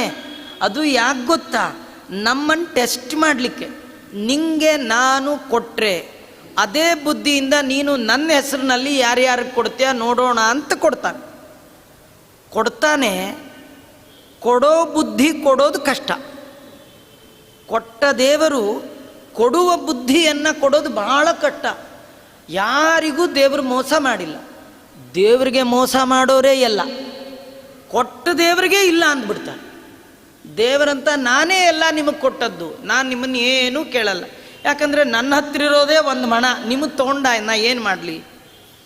ದೇವರು ಏನೂ ತಗೊಳ್ಳದೇ ಇದ್ದರೂ ದೇವರು ಕೊಟ್ಟದ್ದನ್ನು ನೆನಪು ಮಾಡಿಕೊಂಡು ನಾವು ಮಾತ್ರ ದೇವರಿಗೆ ಈ ಮನೆ ನಿಂದೆ, ಈ ಹೆಂಡತಿ ನಿಂದೆ, ಈ ಮಕ್ಕಳು ನಿಂದೆ, ನಾನೇ ನಿಂದಾಸ ಆದಮೇಲೆ ಇದೆಲ್ಲ ನಿಂದಲ್ವಾ ಸ್ವಾಮಿ, ನಂದಂತ ಏನಿದೆ ಇಷ್ಟು ಅಂದರೆ ಅವನಿಗೆ ಖುಷಿ. ಅಪ್ಪ ಆಫೀಸಿಂದ ಬರುವಾಗ ಒಂದಷ್ಟು ಸಿಹಿ ತಿನಿಸನ್ನು ತಂದು ಪುಟ್ಟ ಮಗು ಕೈಲಿ ಕೊಟ್ಟಾಗ ಮತ್ತೆ ಅಪ್ಪ ಮಗುವನ್ನು ಕೇಳ್ತಾನೆ, ನಂಗೊಂದು ಕೊಡು ಅಂತ. ಆ ಮಗು ಅಷ್ಟನ್ನು ತೆಗೆದು ಅಪ್ಪನ ಕೈಲಿ ಹಾಕಿಬಿಟ್ರೆ ಅಪ್ಪನಿಗೆ ಭಾರೀ ಖುಷಿ. ಯಾವ ಅಪ್ಪನೂ ಕೂಡ ನನಗೆ ಕೊಟ್ಟ್ಯಾ ನಿಂಗೊಂದು ಕೊಡಲ್ಲ ಅಂತ ತಿನ್ನಲ್ಲ, ಮಗುಗೆ ವಾಪಸ್ ಕೊಡ್ತಾನೆ. ಅವು ಯಾಕೆ ಕೇಳ್ತಾನೆ ಅಂದರೆ ಕೊಡೋ ಬುದ್ಧಿ ಇದೆಯಾ ಅಂತ ನೋಡ್ಲಿಕ್ಕೆ ಕೇಳುವಂತೆ ಭಗವಂತ ಈ ಜೀವನದ ಒಳಗೆ ನಮಗೆಲ್ಲ ಸಂಪತ್ತೆಲ್ಲ ಕೊಟ್ಟಿರ್ತಾನೆ. ಆದರೆ ದೇವರನ್ನು ನಾವು ಕೇಳಬೇಕು, ನೀ ಕೊಡೋದು ಸ್ವಲ್ಪ ಕಡಿಮೆ ಮಾಡು ಪರವಾಗಿಲ್ಲ, ಆದರೂ ಕೊಡೋ ಬುದ್ಧಿ ಹೆಚ್ಚು ಮಾಡು. ನೀನು ಕೊಟ್ಟದ್ದನ್ನೇ ಕೆರೆಯ ನೀರನ್ನು ಕೆರೆಗೆ ಚೆಲ್ಲಿ ವರವ ಪಡೆದವರಂತೆ ಕಾಣಿರು. ಜೀವನದಲ್ಲಿ ನಾವು ಸಂಗ್ರಹ ಮಾಡ್ತೀವಿ, ಯಾಕೆ ಗೊತ್ತಾ? ಅದು ನಂಗಿಷ್ಟ ನಂಗಿಷ್ಟ ನಂಗಿಷ್ಟ ಅಂತ. ಒಳ್ಳೆ ತಿನ್ನುವ ಪದಾರ್ಥಗಳಿದ್ದರೆ ಯಾರಿಗೂ ಕೊಡಲ್ಲ, ಡಬ್ಬಿಲೇ ಇಟ್ಕೊಂಡಿರ್ತೀವಿ. ಒಂದೊಂದೇ ಯಾಕಂದ್ರೆ ನಂಗೆ ಭಾಳ ಇಷ್ಟ ಅಂತ ಇಟ್ಕೊಂಡಿರ್ತೀವಿ. ಇನ್ನು ಕೆಲವ್ರಿಗೆ ಅದಕ್ಕಿಂತ ದುಡ್ಡಂದರೆ ಭಾರೀ ಇಷ್ಟ, ಅದಕ್ಕೆ ಯಾರಿಗೂ ಗೊತ್ತಾಗಬಾರ್ದು, ಹಾಗೆ ಅದನ್ನು ಸಂಗ್ರಹ ಮಾಡಿ ಮಾಡಿ ಮಾಡಿ ಮಾಡ್ತಾ ಇರ್ತೀವಿ. ಅದು ಇಷ್ಟ ಅಷ್ಟೊಂದು ಇಷ್ಟಗಳಾಗಬಾರ್ದು, ಯಾಕೆಂದರೆ ಆ ಇಷ್ಟವೇ ಒಂದಿನ ಅನಿಷ್ಟ ಆಗಿಬಿಡುತ್ತೆ ನಮಗೆ. ಹಾಗಾಗಬಾರ್ದು ಅಂತಾದರೆ ದೇವರು ಕೊಟ್ಟದ್ದನ್ನು ನೆನಪು ಮಾಡಿಕೊಂಡು, ದೇವರೇ ನೀನಿತ್ತ ಸೌಭಾಗ್ಯ ನಿಬಿಡವಾಗಿದೆ ಎನಗೆ, ಏನ ಬೇಡಲಿ ನಿನ್ನ ಬಳಿಗೆ ಬಂದು ಭಗವಂತ ನೀನು ನನಗೆ ಮತ್ತೇನು ಕೊಡಬೇಡ, ನೀನಿತ್ತ ಸೌಭಾಗ್ಯ ನಿಬಿಡವಾಗಿದೆ, ಬೇಕಾದಷ್ಟಿದೆ. ನೋಡಿ, ನೀವು ದೇವರ ಹತ್ರ ಬಂದು ಅದು ಕೊಡು ಇದು ಕೊಡು ಕೇಳಬೇಡಿ. ಯಾಕೆ ಗೊತ್ತಾ? ನೀವು ಬರೋಕ್ಕೆ ಮುಂಚೆನೇ ನಿಮಗೇನು ಕೊಡಬೇಕು ಅಂತ ಅವನು ಫಿಕ್ಸ್ ಮಾಡ್ಕೊಂಡ್ಬಿಟ್ಟಿದ್ದಾನೆ. ಒಂದು ಸತಿ ಅವನು ಫಿಕ್ಸ್ ಆದಮೇಲೆ ನೀವು ಇನ್ನೇನು ತಿಪ್ಪರ್ಲಾಗ ಹೊಡೆದು ಸರ್ವ ಸೇವೆ ಮಾಡಿ ಕನಕಾಭಿಷೇಕ ಮಾಡಿದ್ರು ನಿಮಗೆ ಕೊಡಲ್ಲ. ಹಾಗಾದ್ರೆ ದೇವರನ್ನು ಏನು ಕೇಳಿ? ಸ್ವಾಮಿ ನೀನು ನಂಗೆ ಕೊಡೋದು ಬೇಡ, ನಂಗೆ ಒಂದೇ ಒಂದು ಬಾಕಿ ಇದೆ, ಅದೇನೆಂದರೆ ನೀನೇ ನನಗೆ ಬೇಕು, ನೀನು ನನ್ನ ಹೃದಯದಲ್ಲಿ ಕಾಣಿಸು, ನಂಗೆ ಅಷ್ಟು ಸಾಕು. ಹೀಗೆ ಅನ್ಬೇಕೇ ವಿನ ದೇವರು ಕೊಟ್ಟ ಮೇಲೂ ಎಲ್ಲ ಆಯ್ತು ಸ್ವಾಮಿ, ಅದೊಂದೇ ಮಗಳಿಗೊಂದು ಸೈಟ್ ಆಗಬೇಕು, ಅದೊಂದೇ ವರ ಒಂದು ಸಿಗಬೇಕು, ಇದಕ್ಕೊಂದು ಹೆಣ್ಣು ಇದೇ ಅಂದ್ಕೊಂಡು ಕುಕ್ಕರ್ ಬಡ್ದಿದ್ವಿ ಅಂದರೆ ಮುಗೀತು ನಮ್ಮ ಕತೆ, ಅಷ್ಟರೊಳಗೇ ಇರಬೇಕು. ದೇವ್ರಿಗೆ ಅನ್ಬೇಕು, ನೀನಿತ್ತ ಸೌಭಾಗ್ಯ ನಿಬಿಡವಾಗಿದೆ ನನಗೆ, ಏನ ಬೇಡಲಿ ನಿನ್ನ ಬಳಿಗೆ ಬಂದು. ನನ್ನ ಕೊರತೆ ಒಂದೇ, ಅದೇನೆಂದರೆ ನೀನು ಇಲ್ಲ ಅನ್ನುವ ಕೊರತೆ ಬಿಟ್ಟರೆ ಇನ್ಯಾವ ಕೊರತೆಯೂ ನನಗಿಲ್ಲ ಅಂತ ಆ ಭಗವಂತನನ್ನು ಹೊರತುಪಡಿಸಿ ಉಳಿದ ವಸ್ತುಗಳನ್ನು ಹೇಯ, ಇದು ಪ್ರಿಯ ಅಲ್ಲ, ಇವೆಲ್ಲ ಹೇಯ, ಇದು ಸಾಕು ಸಾಕು ಸಾಕು, ಅಲಂ ಅಲಂ ಅಲಂ ಅಂತ ಸಾಕು ಅನ್ನುವ ಬುದ್ಧಿ ದೇವರು ಕೊಟ್ಟಾಗ ಭಗವಂತ ಬೇಕು ಅನ್ನುವ ಬುದ್ಧಿ ಬರುತ್ತೆ. ನಮಗೆ ಬೇಕುಗಳೇ ಸಾಕಾಗಿಲ್ಲ, ಜೀವನದಲ್ಲಿ ಇನ್ನೂ ತುಂಬ ಬೇಕುಗಳಿದೆ, ಅದಕ್ಕೆ ಭಗವಂತ ಬೇಕಾಗಿಲ್ಲ, ಅವನು ಬೇಕಾಬಿಟ್ಟೇ ಆಗಿಬಿಟ್ಟಿದ್ದಾನೆ. ನಿಮಗೆ ದೇವರು ಬೇಕಾ? ಹಾಗಾದರೆ ಈಗೇನು ಬೇಕು ಅಂತಿದೆ ಅದನ್ನು ಸಾಕು ಮಾಡ್ಕೊಳ್ಳಿ. ಇವೆಲ್ಲ ಹೇಯ, ಎಷ್ಟು ಸೈಟ್ ಮಾಡಿದ್ರೂ ಅಷ್ಟೇ, ಎಷ್ಟು ಮನೆ ಕಟ್ಟಿದ್ರೂ ಅಷ್ಟೇ, ಎಷ್ಟು ಏನು ಮಾಡಿದ್ರೂ ಅಷ್ಟೇ, ಎಲ್ಲ ಲೊಟ್ಟೆ. ಮಂಚ ಬಾರದು ಮಡದಿ ಬಾರಳು ಕಂಚು ಕನ್ನಡಿ ಬಾರವು, ಸಂಚಿತ ದ್ರವ್ಯ ಮತ್ತೆ ಬಾರದು, ಅದಕ್ಕೇನು ಮಾಡಬೇಕು? ಮುಂಚೆ ಮಾಡಿರೋ ಧರ್ಮವಾ. ಗೋವಿಂದ ನಮ ಗೋವಿಂದ ನಮ ಗೋವಿಂದ ನಾರಾಯಣ, ಗೋವರ್ಧನ ಗಿರಿಯ ನೆತ್ತಿದ ಗೋವಿಂದ ನಮ ರಕ್ಷಿಸೈ. ಭಗವಂತ ನಿನ್ನ ಬಿಟ್ಟು ನನಗಿನ್ನೇನು ಬೇಡ ಅಂತ ವಿರಕ್ತ ಚಿತ್ತರಾಗಿ ವೈರಾಗ್ಯ ಶಿಖಾಮಣಿಗಳಾಗಿ ರುದ್ರದೇವರು ಭಗವಂತನನ್ನು ಗಿರ ಅಂದರೆ ಮಾತು. ರುದ್ರದೇವರು ದೇವರನ್ನು ಸ್ತೋತ್ರ ಮಾಡಿ ಮಾಡಿ ಮಾಡಿ ಮಾಡಿದ್ದಾರೆ. ಅದಕ್ಕೆ ರುದ್ರದೇವರಿಗೆ ಗಿರ ಅಂದರೆ ಮಾತು, ಅವರ ಹೆಸರು ಗಿರೀಶ, ಮಾತುಗಳಿಗೆ ಒಡೆಯ. ನಿಮ್ಮ ಮಾತು ನೆಟ್ಟಿಗೆ ಬರಬೇಕಾ? ನೀವು ಆಡುವ ಮಾತೆಲ್ಲ ಭಗವಂತನ ಸ್ತೋತ್ರ ಆಗಬೇಕಾ? ರುದ್ರದೇವರ ಅನುಗ್ರಹ ಆಗಬೇಕು. ದೇವರನ್ನು ರುದ್ರದೇವರನ್ನು ಮರೆತ್ರಿ ನಿಮಗೆ ಸ್ತೋತ್ರ ಮಂತ್ರಗಳು ಬರೋದೇ ಇಲ್ಲ.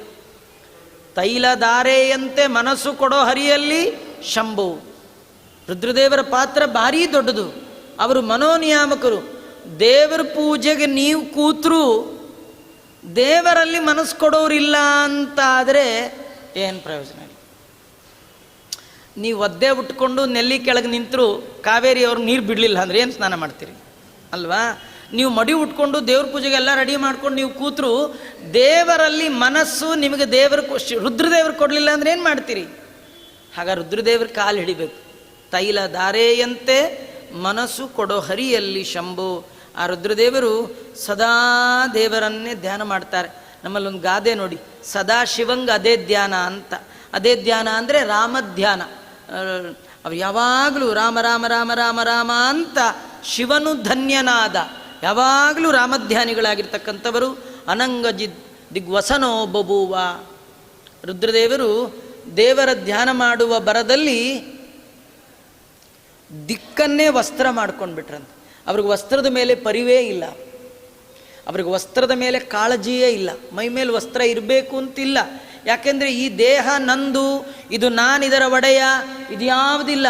ಅವರಿಗೆ ದೇಹದ ಮೇಲೂ ಹೇಯ ಭಾವನೆ. ಅವರಿಗೆ ಪ್ರಿಯವಾದದ್ದು ಭಗವಂತ ಮಾತ್ರ, ಇನ್ಯಾವುದೂ ಇಲ್ಲ. ನಮಗೆ ದೇಹ ಬಹಳ ಮುಖ್ಯ, ಅದಕ್ಕೆಲ್ಲ ಹುಟ್ಕೊಂಡು ಹೊದ್ಕೊಂಡು ಅದಕ್ಕೆ ಸಾಲು. ಈಗ ಚಳಿಗಾಲದಲ್ಲಂತೂ ಬನೀನು, ಆ ಬನೀನ್ ಮೇಲೆ ಶರ್ಟು, ಶರ್ಟಿನ ಮೇಲೆ ಸ್ವೆಟ್ರು, ಸ್ವೆಟ್ರಿನ ಮೇಲೆ ಕೋಟು, ಕೋಟಿನ ಮೇಲೆ ಶಾಲು, ಅಷ್ಟು ರೀ. ಯಾಕಂದರೆ ದೇಹ ಮುಖ್ಯ ನಮಗೆ. ನೀವು ನೋಡಿ, ಇವತ್ತಿಗೂ ಹಿಮಾಲಯದಲ್ಲಿ ನಮ್ಮ ಕಣ್ಣಿಗೆ ಅವರು ಬೀಳಲ್ಲ, ಯಾಕಂದರೆ ಅವ್ರು ನೋಡೋ ಯೋಗ್ಯತೆ ನಮಗೂ ಇಲ್ಲ. 200-300 ವರ್ಷದ ಜನ ಇದ್ದಾರಂತೆ, ಅವ್ರು ಹಾಗೆ ತಿರುಗ್ತಿರ್ತಾರೆ. ಒಂದು ಲಂಗೋಟಿ ಹಾಕ್ಕೊಂಡ್ರು ಬಿಟ್ಟರು. ಅವ್ರಿಗೇನಾಗಲ್ವ ಅಂದರೆ ಅವ್ರ ದೇಹದ ಮೇಲೆ ಅಭಿಮಾನನೇ ಬಿಟ್ಟಿದ್ದಾರೆ. ಅವರು ನಾನು ಅಂತ ಅಂದ್ಕೊಂಡೇ ಇಲ್ಲ. ಒಳಗೆ ಜೀವ ವಾಸ ಮಾಡಲಿಕ್ಕೆ ಇದೊಂದು ಗೂಡು. ಎಷ್ಟು ದಿವಸ ಇರುತ್ತೆ, ಇಲ್ಲ ಇದ್ರೊಂದು ಹೋದ್ರೊಂದು. ಹಳೆ ಶರ್ಟ್ ಕಿತ್ಕೊಂಡು ಯಾರು ಹೊಸ ಶರ್ಟ್ ಕೊಡೋದಾದರೆ ಅವ್ರಿಗೆ ಶರ್ಟಿನ ಮೇಲೆ ಆಸೆ ಆಯ್ತಾ, ಕಿತ್ಕೊಂಡು ಹೋದ್ರೆ ಹೋಗಂತೀವಿ. ಹಾಗೆ ಈ ಹಳೆ ದೇಹ ಹೋಗಿ ಜೀವನಿಗೆ ಹೊಸ ಬಾಡಿ ಬರೋದಾದರೆ ಹೇಗೋ ಹಾಗೆ ಆ ಋಷಿಗಳು ಮುನಿಗಳು ಕಾಡಿನಲ್ಲಿ ಎಲ್ಲ ಕಡೆ ವಿರಕ್ತರಂತೆ ಸಂಚಾರ ಮಾಡ್ತಿರ್ತಾರಂತೆ.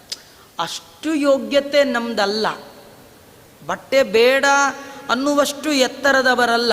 ಆದರೆ ಬಟ್ಟೆಗೆ ತುಂಬ ಪ್ರಾಧಾನ್ಯತೆ ಕೊಡಬೇಡಿ. ತುಂಬ ಜನ ಬಟ್ಟೆಗೆ ಸಾವಿರ ಖರ್ಚು ಮಾಡ್ತಾರೆ. ಎಷ್ಟು ಸಾವಿರಗಳು ಅಂದರೆ ನಿಮಗೆಲ್ಲ ಗೊತ್ತೇ ಇದೆ, ನನ್ನ ಪುರಾಣದಲ್ಲಿ ಹೇಳುವಂಥ ವಿಚಾರ ಏನಲ್ಲ. ಆದರೆ ಅಷ್ಟು ಸಾವಿರ ಸಂಪಾದನೆಗೆ ಎಷ್ಟು ಪುರಾಣ ಬಿಟ್ಟು ಹೋದ್ರಿ, ಎಷ್ಟು ಸಂಧ್ಯಾ ವಂದನೆ ಬಿಟ್ಟು ಹೋದ್ರಿ, ಎಷ್ಟು ದೇವರ ಪೂಜೆ ಬಿಟ್ಟೋಯ್ತು, ಎಷ್ಟು ವ್ರತಗಳೆಲ್ಲ ಬಿಟ್ಟೋಯ್ತು. ಮನ ಮುಚ್ಚಲಿಕ್ಕೆ ವಸ್ತ್ರ ಬೇಕು, ಉತ್ತಮವಾದ ಮೈ ತುಂಬ ವಸ್ತ್ರ ಎಷ್ಟು ಬೇಕೋ ಅಷ್ಟೇ. ಅದು ಇಂಥದ್ದೇ ಆಗಬೇಕು, ಹೀಗೆ ಆಗಬೇಕು, ಅದಿಲ್ಲದೆ ಆಗೋದೇ ಇಲ್ಲ. ಯಾವುದೋ ದೇವರ ಆ ಕಾಲಕ್ಕೆ ಏನು ಕೊಡ್ತಾನೆ ಅಷ್ಟರೊಳಗೆ ತೃಪ್ತಿ ಪಡೋದಿದೆಯಲ್ಲ, ಅದೇ ವೈರಾಗ್ಯ. ರುದ್ರದೇವರ ವೈರಾಗ್ಯ, ಋಷಿಗಳ ವೈರಾಗ್ಯ, ಮುನಿಗಳ ವೈರಾಗ್ಯ ನಮಗಿಲ್ಲದೆ ಇರಬಹುದು. ದೇವರು ಕೊಟ್ಟದ್ದನ್ನು ಮತ್ತೊಬ್ಬರಿಗೆ ನೋವಾಗದ ಹಾಗೆ ಉಪಭೋಗ ಮಾಡೋದೇ ನಿಜವಾದ ವೈರಾಗ್ಯ. ದೇವರೇನು ಕೊಟ್ಟಿದ್ದಾನೆ ಅದನ್ನು ಸ್ವೀಕಾರ ಮಾಡ್ತೀವಿ. ಕೊಟ್ಟಿಲ್ಲ ಕಾಡಲ್ಲ, ದೇವರನ್ನು ಮತ್ತೆ ಬೇಡಲ್ಲ. ದೇವರನ್ನು ಬೇಡಲ್ಲ, ಮಂದಿನ ಕಾಡಲ್ಲ. ದೇವರು ಕೊಟ್ಟಿದ್ದು ಸಾಕು, ಯಾರು ಇರ್ತಾನೆ ಅದು ವೈರಾಗ್ಯ ಅಂತಾರೆ. ಇದನ್ನು ರುದ್ರದೇವರು ತೋರಿಸ್ತಾ ನಮ್ಗೆ ಹೇಳ್ತಾರೆ, ನಿಮಗೆ ದೇವರ ದರ್ಶನ ಆಗಬೇಕಾ, ಜೀವನದಲ್ಲಿ ದೇವರ ಅನುಗ್ರಹ ಆಗಬೇಕಾ, ವೈರಾಗ್ಯದಿಂದ ಬದುಕನ್ನು ನಡೆಸಿ. ವೈರಾಗ್ಯದಿಂದ ಬದುಕು ಅಂದರೆ ಯಾವ ಕಾಲಕ್ಕೆ ದೇವರು ಏನು ಕೊಡ್ತಾನೋ ಅದರಲ್ಲೇ ಸಂತೋಷ ಪಡಿ. ಇವತ್ತು ನಿಮಗೆ ಚಾಪೆ ಸಿಕ್ಕಿದೆಯಾ, ಆರಾಮ ಮಲಗಲಿಕ್ಕೆ ಕುರ್ಲಾನೇ ಬೇಕಂತಿಲ್ಲ, ನಿದ್ದೆ ಬರಬೇಕಟ್ಟೆ ಅಲ್ವಾ. ಬೀದಿಲಿ ಎಷ್ಟೋ ಜನ ಮಲಗಿರ್ತಾರೆ, ಏನು ಗೊರಕೆ ಹೊಡಿತಾರೆ ರೀ.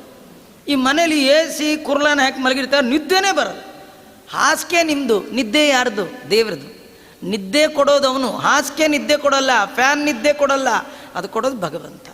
ಅದರಿಂದ ನಿಮಗೆ ಸುಖ ಆಗಬೇಕೇ ವಿನಃ ಸುಖದ ಸಾಧನದಿಂದ ಏನಿಲ್ಲ, ದೇವರು ಕೊಡೋನು ಸುಖ. ಅದರಿಂದ ಅವನು ಕೊಡಬೇಕು, ನೀ ಕೊಟ್ಟರೆ ಉಂಟು, ಇಲ್ಲದೇ ಇದ್ರಿಲ್ಲ ಅಂತ ಭಗವಂತನನ್ನು ಪ್ರಾರ್ಥನೆ ಮಾಡಬೇಕು. ವೈರಾಗ್ಯದಿಂದ ಜೀವನವನ್ನು ನಡೆಸಬೇಕು ಅಂತ ನಮಗಿಲ್ಲಿ ತಿಳಿಸ್ಕೊಡ್ತಾ ಇದ್ದಾರೆ ರುದ್ರದೇವರು. ಎಲ್ಲ ದೇವತೆಗಳು ಸ್ತೋತ್ರ ಮಾಡುವ ಕಾಲಕ್ಕೆ ಕೃಷ್ಣಾಷ್ಟಮಿ ಶ್ರಾವಣ ಮಾಸ, ಕೃಷ್ಣ ಪಕ್ಷ, ಅಷ್ಟಮಿ ತಿಥಿ, ಮಧ್ಯರಾತ್ರಿ, ಆಗ ಭಗವಂತ ಹುಟ್ಟುವ ಸಂದರ್ಭ. ಅದನ್ನು ಕೃಷ್ಣಾಷ್ಟಮಿ ಅಂತ ನಾವೆಲ್ಲ ಆಚರಣೆ ಮಾಡ್ತೀವಿ. ಆ ಸಂದರ್ಭ ಬರಲಿಕ್ಕಿದೆ.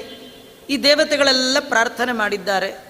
ಪ್ರಾರ್ಥನೆಗೆ ಅನುಗುಣವಾಗಿ ಭಗವಂತ ದೇವರಿಗೆಲ್ಲ ಅನುಗ್ರಹ ಮಾಡ್ತಾ ಇದ್ದಾನೆ.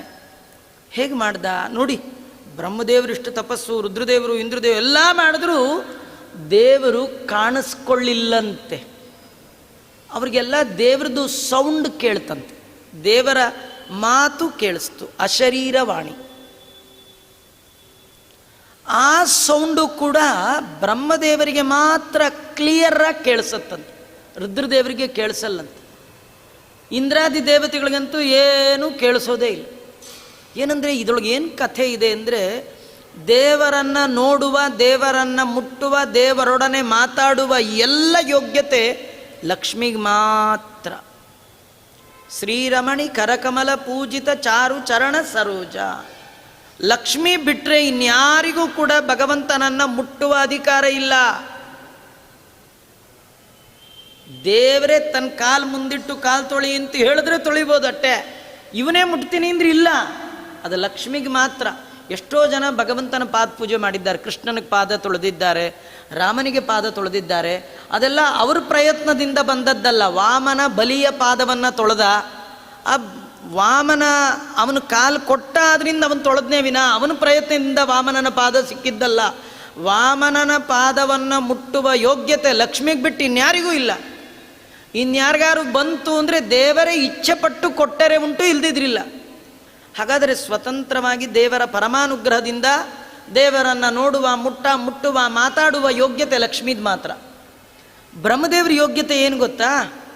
ದೇವರನ್ನು ಬೇಕಂದಾಗ ನೋಡೋ ಹಾಗಿಲ್ಲ, ಮುಟ್ಟೋ ಹಾಗೆ ಇಲ್ಲೇ ಇಲ್ಲ.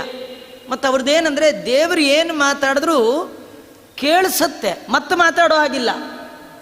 ಅಷ್ಟೇ ಬ್ರಹ್ಮದೇವರ ಯೋಗ್ಯತೆ. ಅವನು ಇಚ್ಛೆ ಪಟ್ಟರೆ ಮತ್ತೆ ಮಾತಾಡ್ಬೋದು, ಇಲ್ಲದೇ ಇಲ್ಲ. ಆ ಬ್ರಹ್ಮದೇವರು ಆಡುವ ಮಾತನ್ನು ಸರಿಯಾಗಿ ಕೇಳಿ ಅರ್ಥ ಮಾಡಿಕೊಳ್ಳುವ ಯೋಗ್ಯತೆ ಅದು ಯಾರ್ದು? ಬ್ರಹ್ಮದೇವ್ರದು.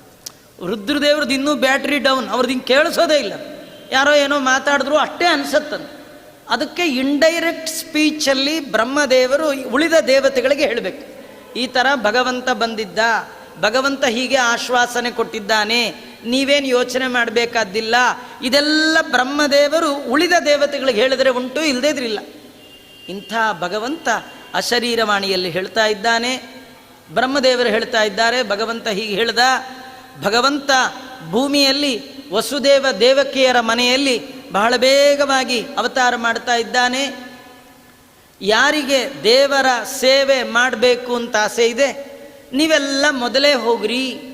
ಕೃಷ್ಣನ ಸೇವೆ ಮಾಡುವ ಬಯಕೆ ಇರುವ ಎಲ್ಲ ದೇವತೆಗಳು, ದೇವತಾ ನೀವೆಲ್ಲ ಮೊದಲೇ ಹೋಗಿ. ಎಲ್ಲಿ ಪ್ರವಚನ ಆಗತ್ತೆ ಗೊತ್ತಿದೆ, ಮೊದಲೇ ಹೋಗಿ. ಹೋದರೆ ಪುಣ್ಯ, ಲೇಟಾಗಿ ಬಂದು ಪರವಾಗಿಲ್ಲ ಬನ್ನಿ, ಆದರೆ ಮೊದಲೇ ಬಂದರೂ ಭಾರಿ ಪುಣ್ಯ ಅಂತ. ನಾವು ಎಲ್ಲೆಲ್ಲೋ ಕಾಯ್ತೀವಿ, ಪುರಾಣಕ್ಕೆ ಕಾಯಕ್ಕೆ ಯೋಚನೆ ಮಾಡ್ತೀವಿ. ದೇವರಂತಾನೆ, ನನ್ನ ಕಥೆಗೆ ನೀನು ಇಷ್ಟು ಕಾದರೆ ನಿನ್ನ ಜನ್ಮಾಂತರ ನಿನ್ನ ತಲೆಯನ್ನು ನಾನು ಕಾಯ್ತೇನೆ ಅಂತ. ನಾವು ಸ್ಕೂಲಿಂದ ಹುಡುಗರು ಬಿಡ್ತಾರೆ ಅಂದರೆ ಅರ್ಧ ಗಂಟೆ ಮುಂಚೆ ಹೋಗಿ ಕಾಯ್ಕೊಂಡು ಗೇಟ್ ಹತ್ರ ನಿಂತಿರ್ತೀವಿ. ಈಗೆಲ್ಲ ಪರವಾಗಿಲ್ಲ, ಸೀಮೆಣ್ಣೆ ಕ್ಯೂ ನಿಂತ್ಕೊಳ್ತಿದ್ವಿ, ರೇಷನ್ ಕ್ಯೂ ನಿಂತ್ಕೊಳ್ತಿದ್ವಿ, ಎಲ್ಲದಕ್ಕೂ ಕ್ಯೂ ನಿಂತ್ಕೊಳ್ತೀವಿ, ಕಾಯ್ತೀವಿ. ಆದರೆ ದೇವ್ರ ಕಥೆ ಅಂದರೆ ಹಾಗಿಲ್ಲ, ಟೈಮ್ ಸರಿಯಾಗಿ ಬರ್ಬೇಕು, ಟೈಮ್ ಸರಿಯಾಗಿ ಬಿಡ್ಬೇಕು ಅಂದ್ರೆ ಮಾತ್ರ ಹೋಗ್ತೀನಿ. ಹಾಗಾದರೆ ದೇವರಂತ ನಿಂಗೇನು ಕಾಯೋದೇ ಇಲ್ಲ. ಪುರಾಣ ಕೇಳಿದ್ರೆ ಏನು ಫಲ, ಅದಕ್ಕಿಂತೂ ದೇವರ ಕಥೆಗಾಗಿ ಕಾದ್ರೆ ಫಲ ಇದೆ ಅಂತ. ಆದ್ದರಿಂದ ದೇವರಂತಾನೆ, ಯಾರ್ಯಾರಿಗೆ ಆಸೆ ಇದೆ ನೀವೆಲ್ಲ ಮೊದಲೇ ಹೋಗಿ ಭಗವಂತನ ಸೇವೆ ಮಾಡಲಿಕ್ಕೆ ಮೊದಲೇ ರೆಡಿ ಆಗ್ರಿ ಅಂತ ಬ್ರಹ್ಮದೇವರು ಹೇಳಿದಾಗ ಎಲ್ಲ ದೇವತೆಗಳು ಭೂಲೋಕಕ್ಕೆ ಬರ್ತಾ ಇದ್ದಾರೆ. ಭಗವಂತ ಹೇಗೆ ಅವತಾರ ಮಾಡ್ದ ಅದೆಲ್ಲ ಮತ್ತೆ ನಾಳೆ ನೋಡೋಣ. ಶ್ರೀಕೃಷ್ಣಾರ್ಪಣಮಸ್ತು. ಸರ್ವೇಂದ್ರಿಯ ಪ್ರೇರಕೇಣ ಶ್ರೀ ಪ್ರಾಣಪತಿನೇರಿತ ಯದವೋಚ ಮಹಂತೇನ ಪ್ರಿಯತಾಂ ಕಮಲಾಲಯ. ಮಧ್ವೇಶಾರ್ಪಣಮಸ್ತು. ಕೃಷ್ಣಾರ್ಪಣಮಸ್ತು.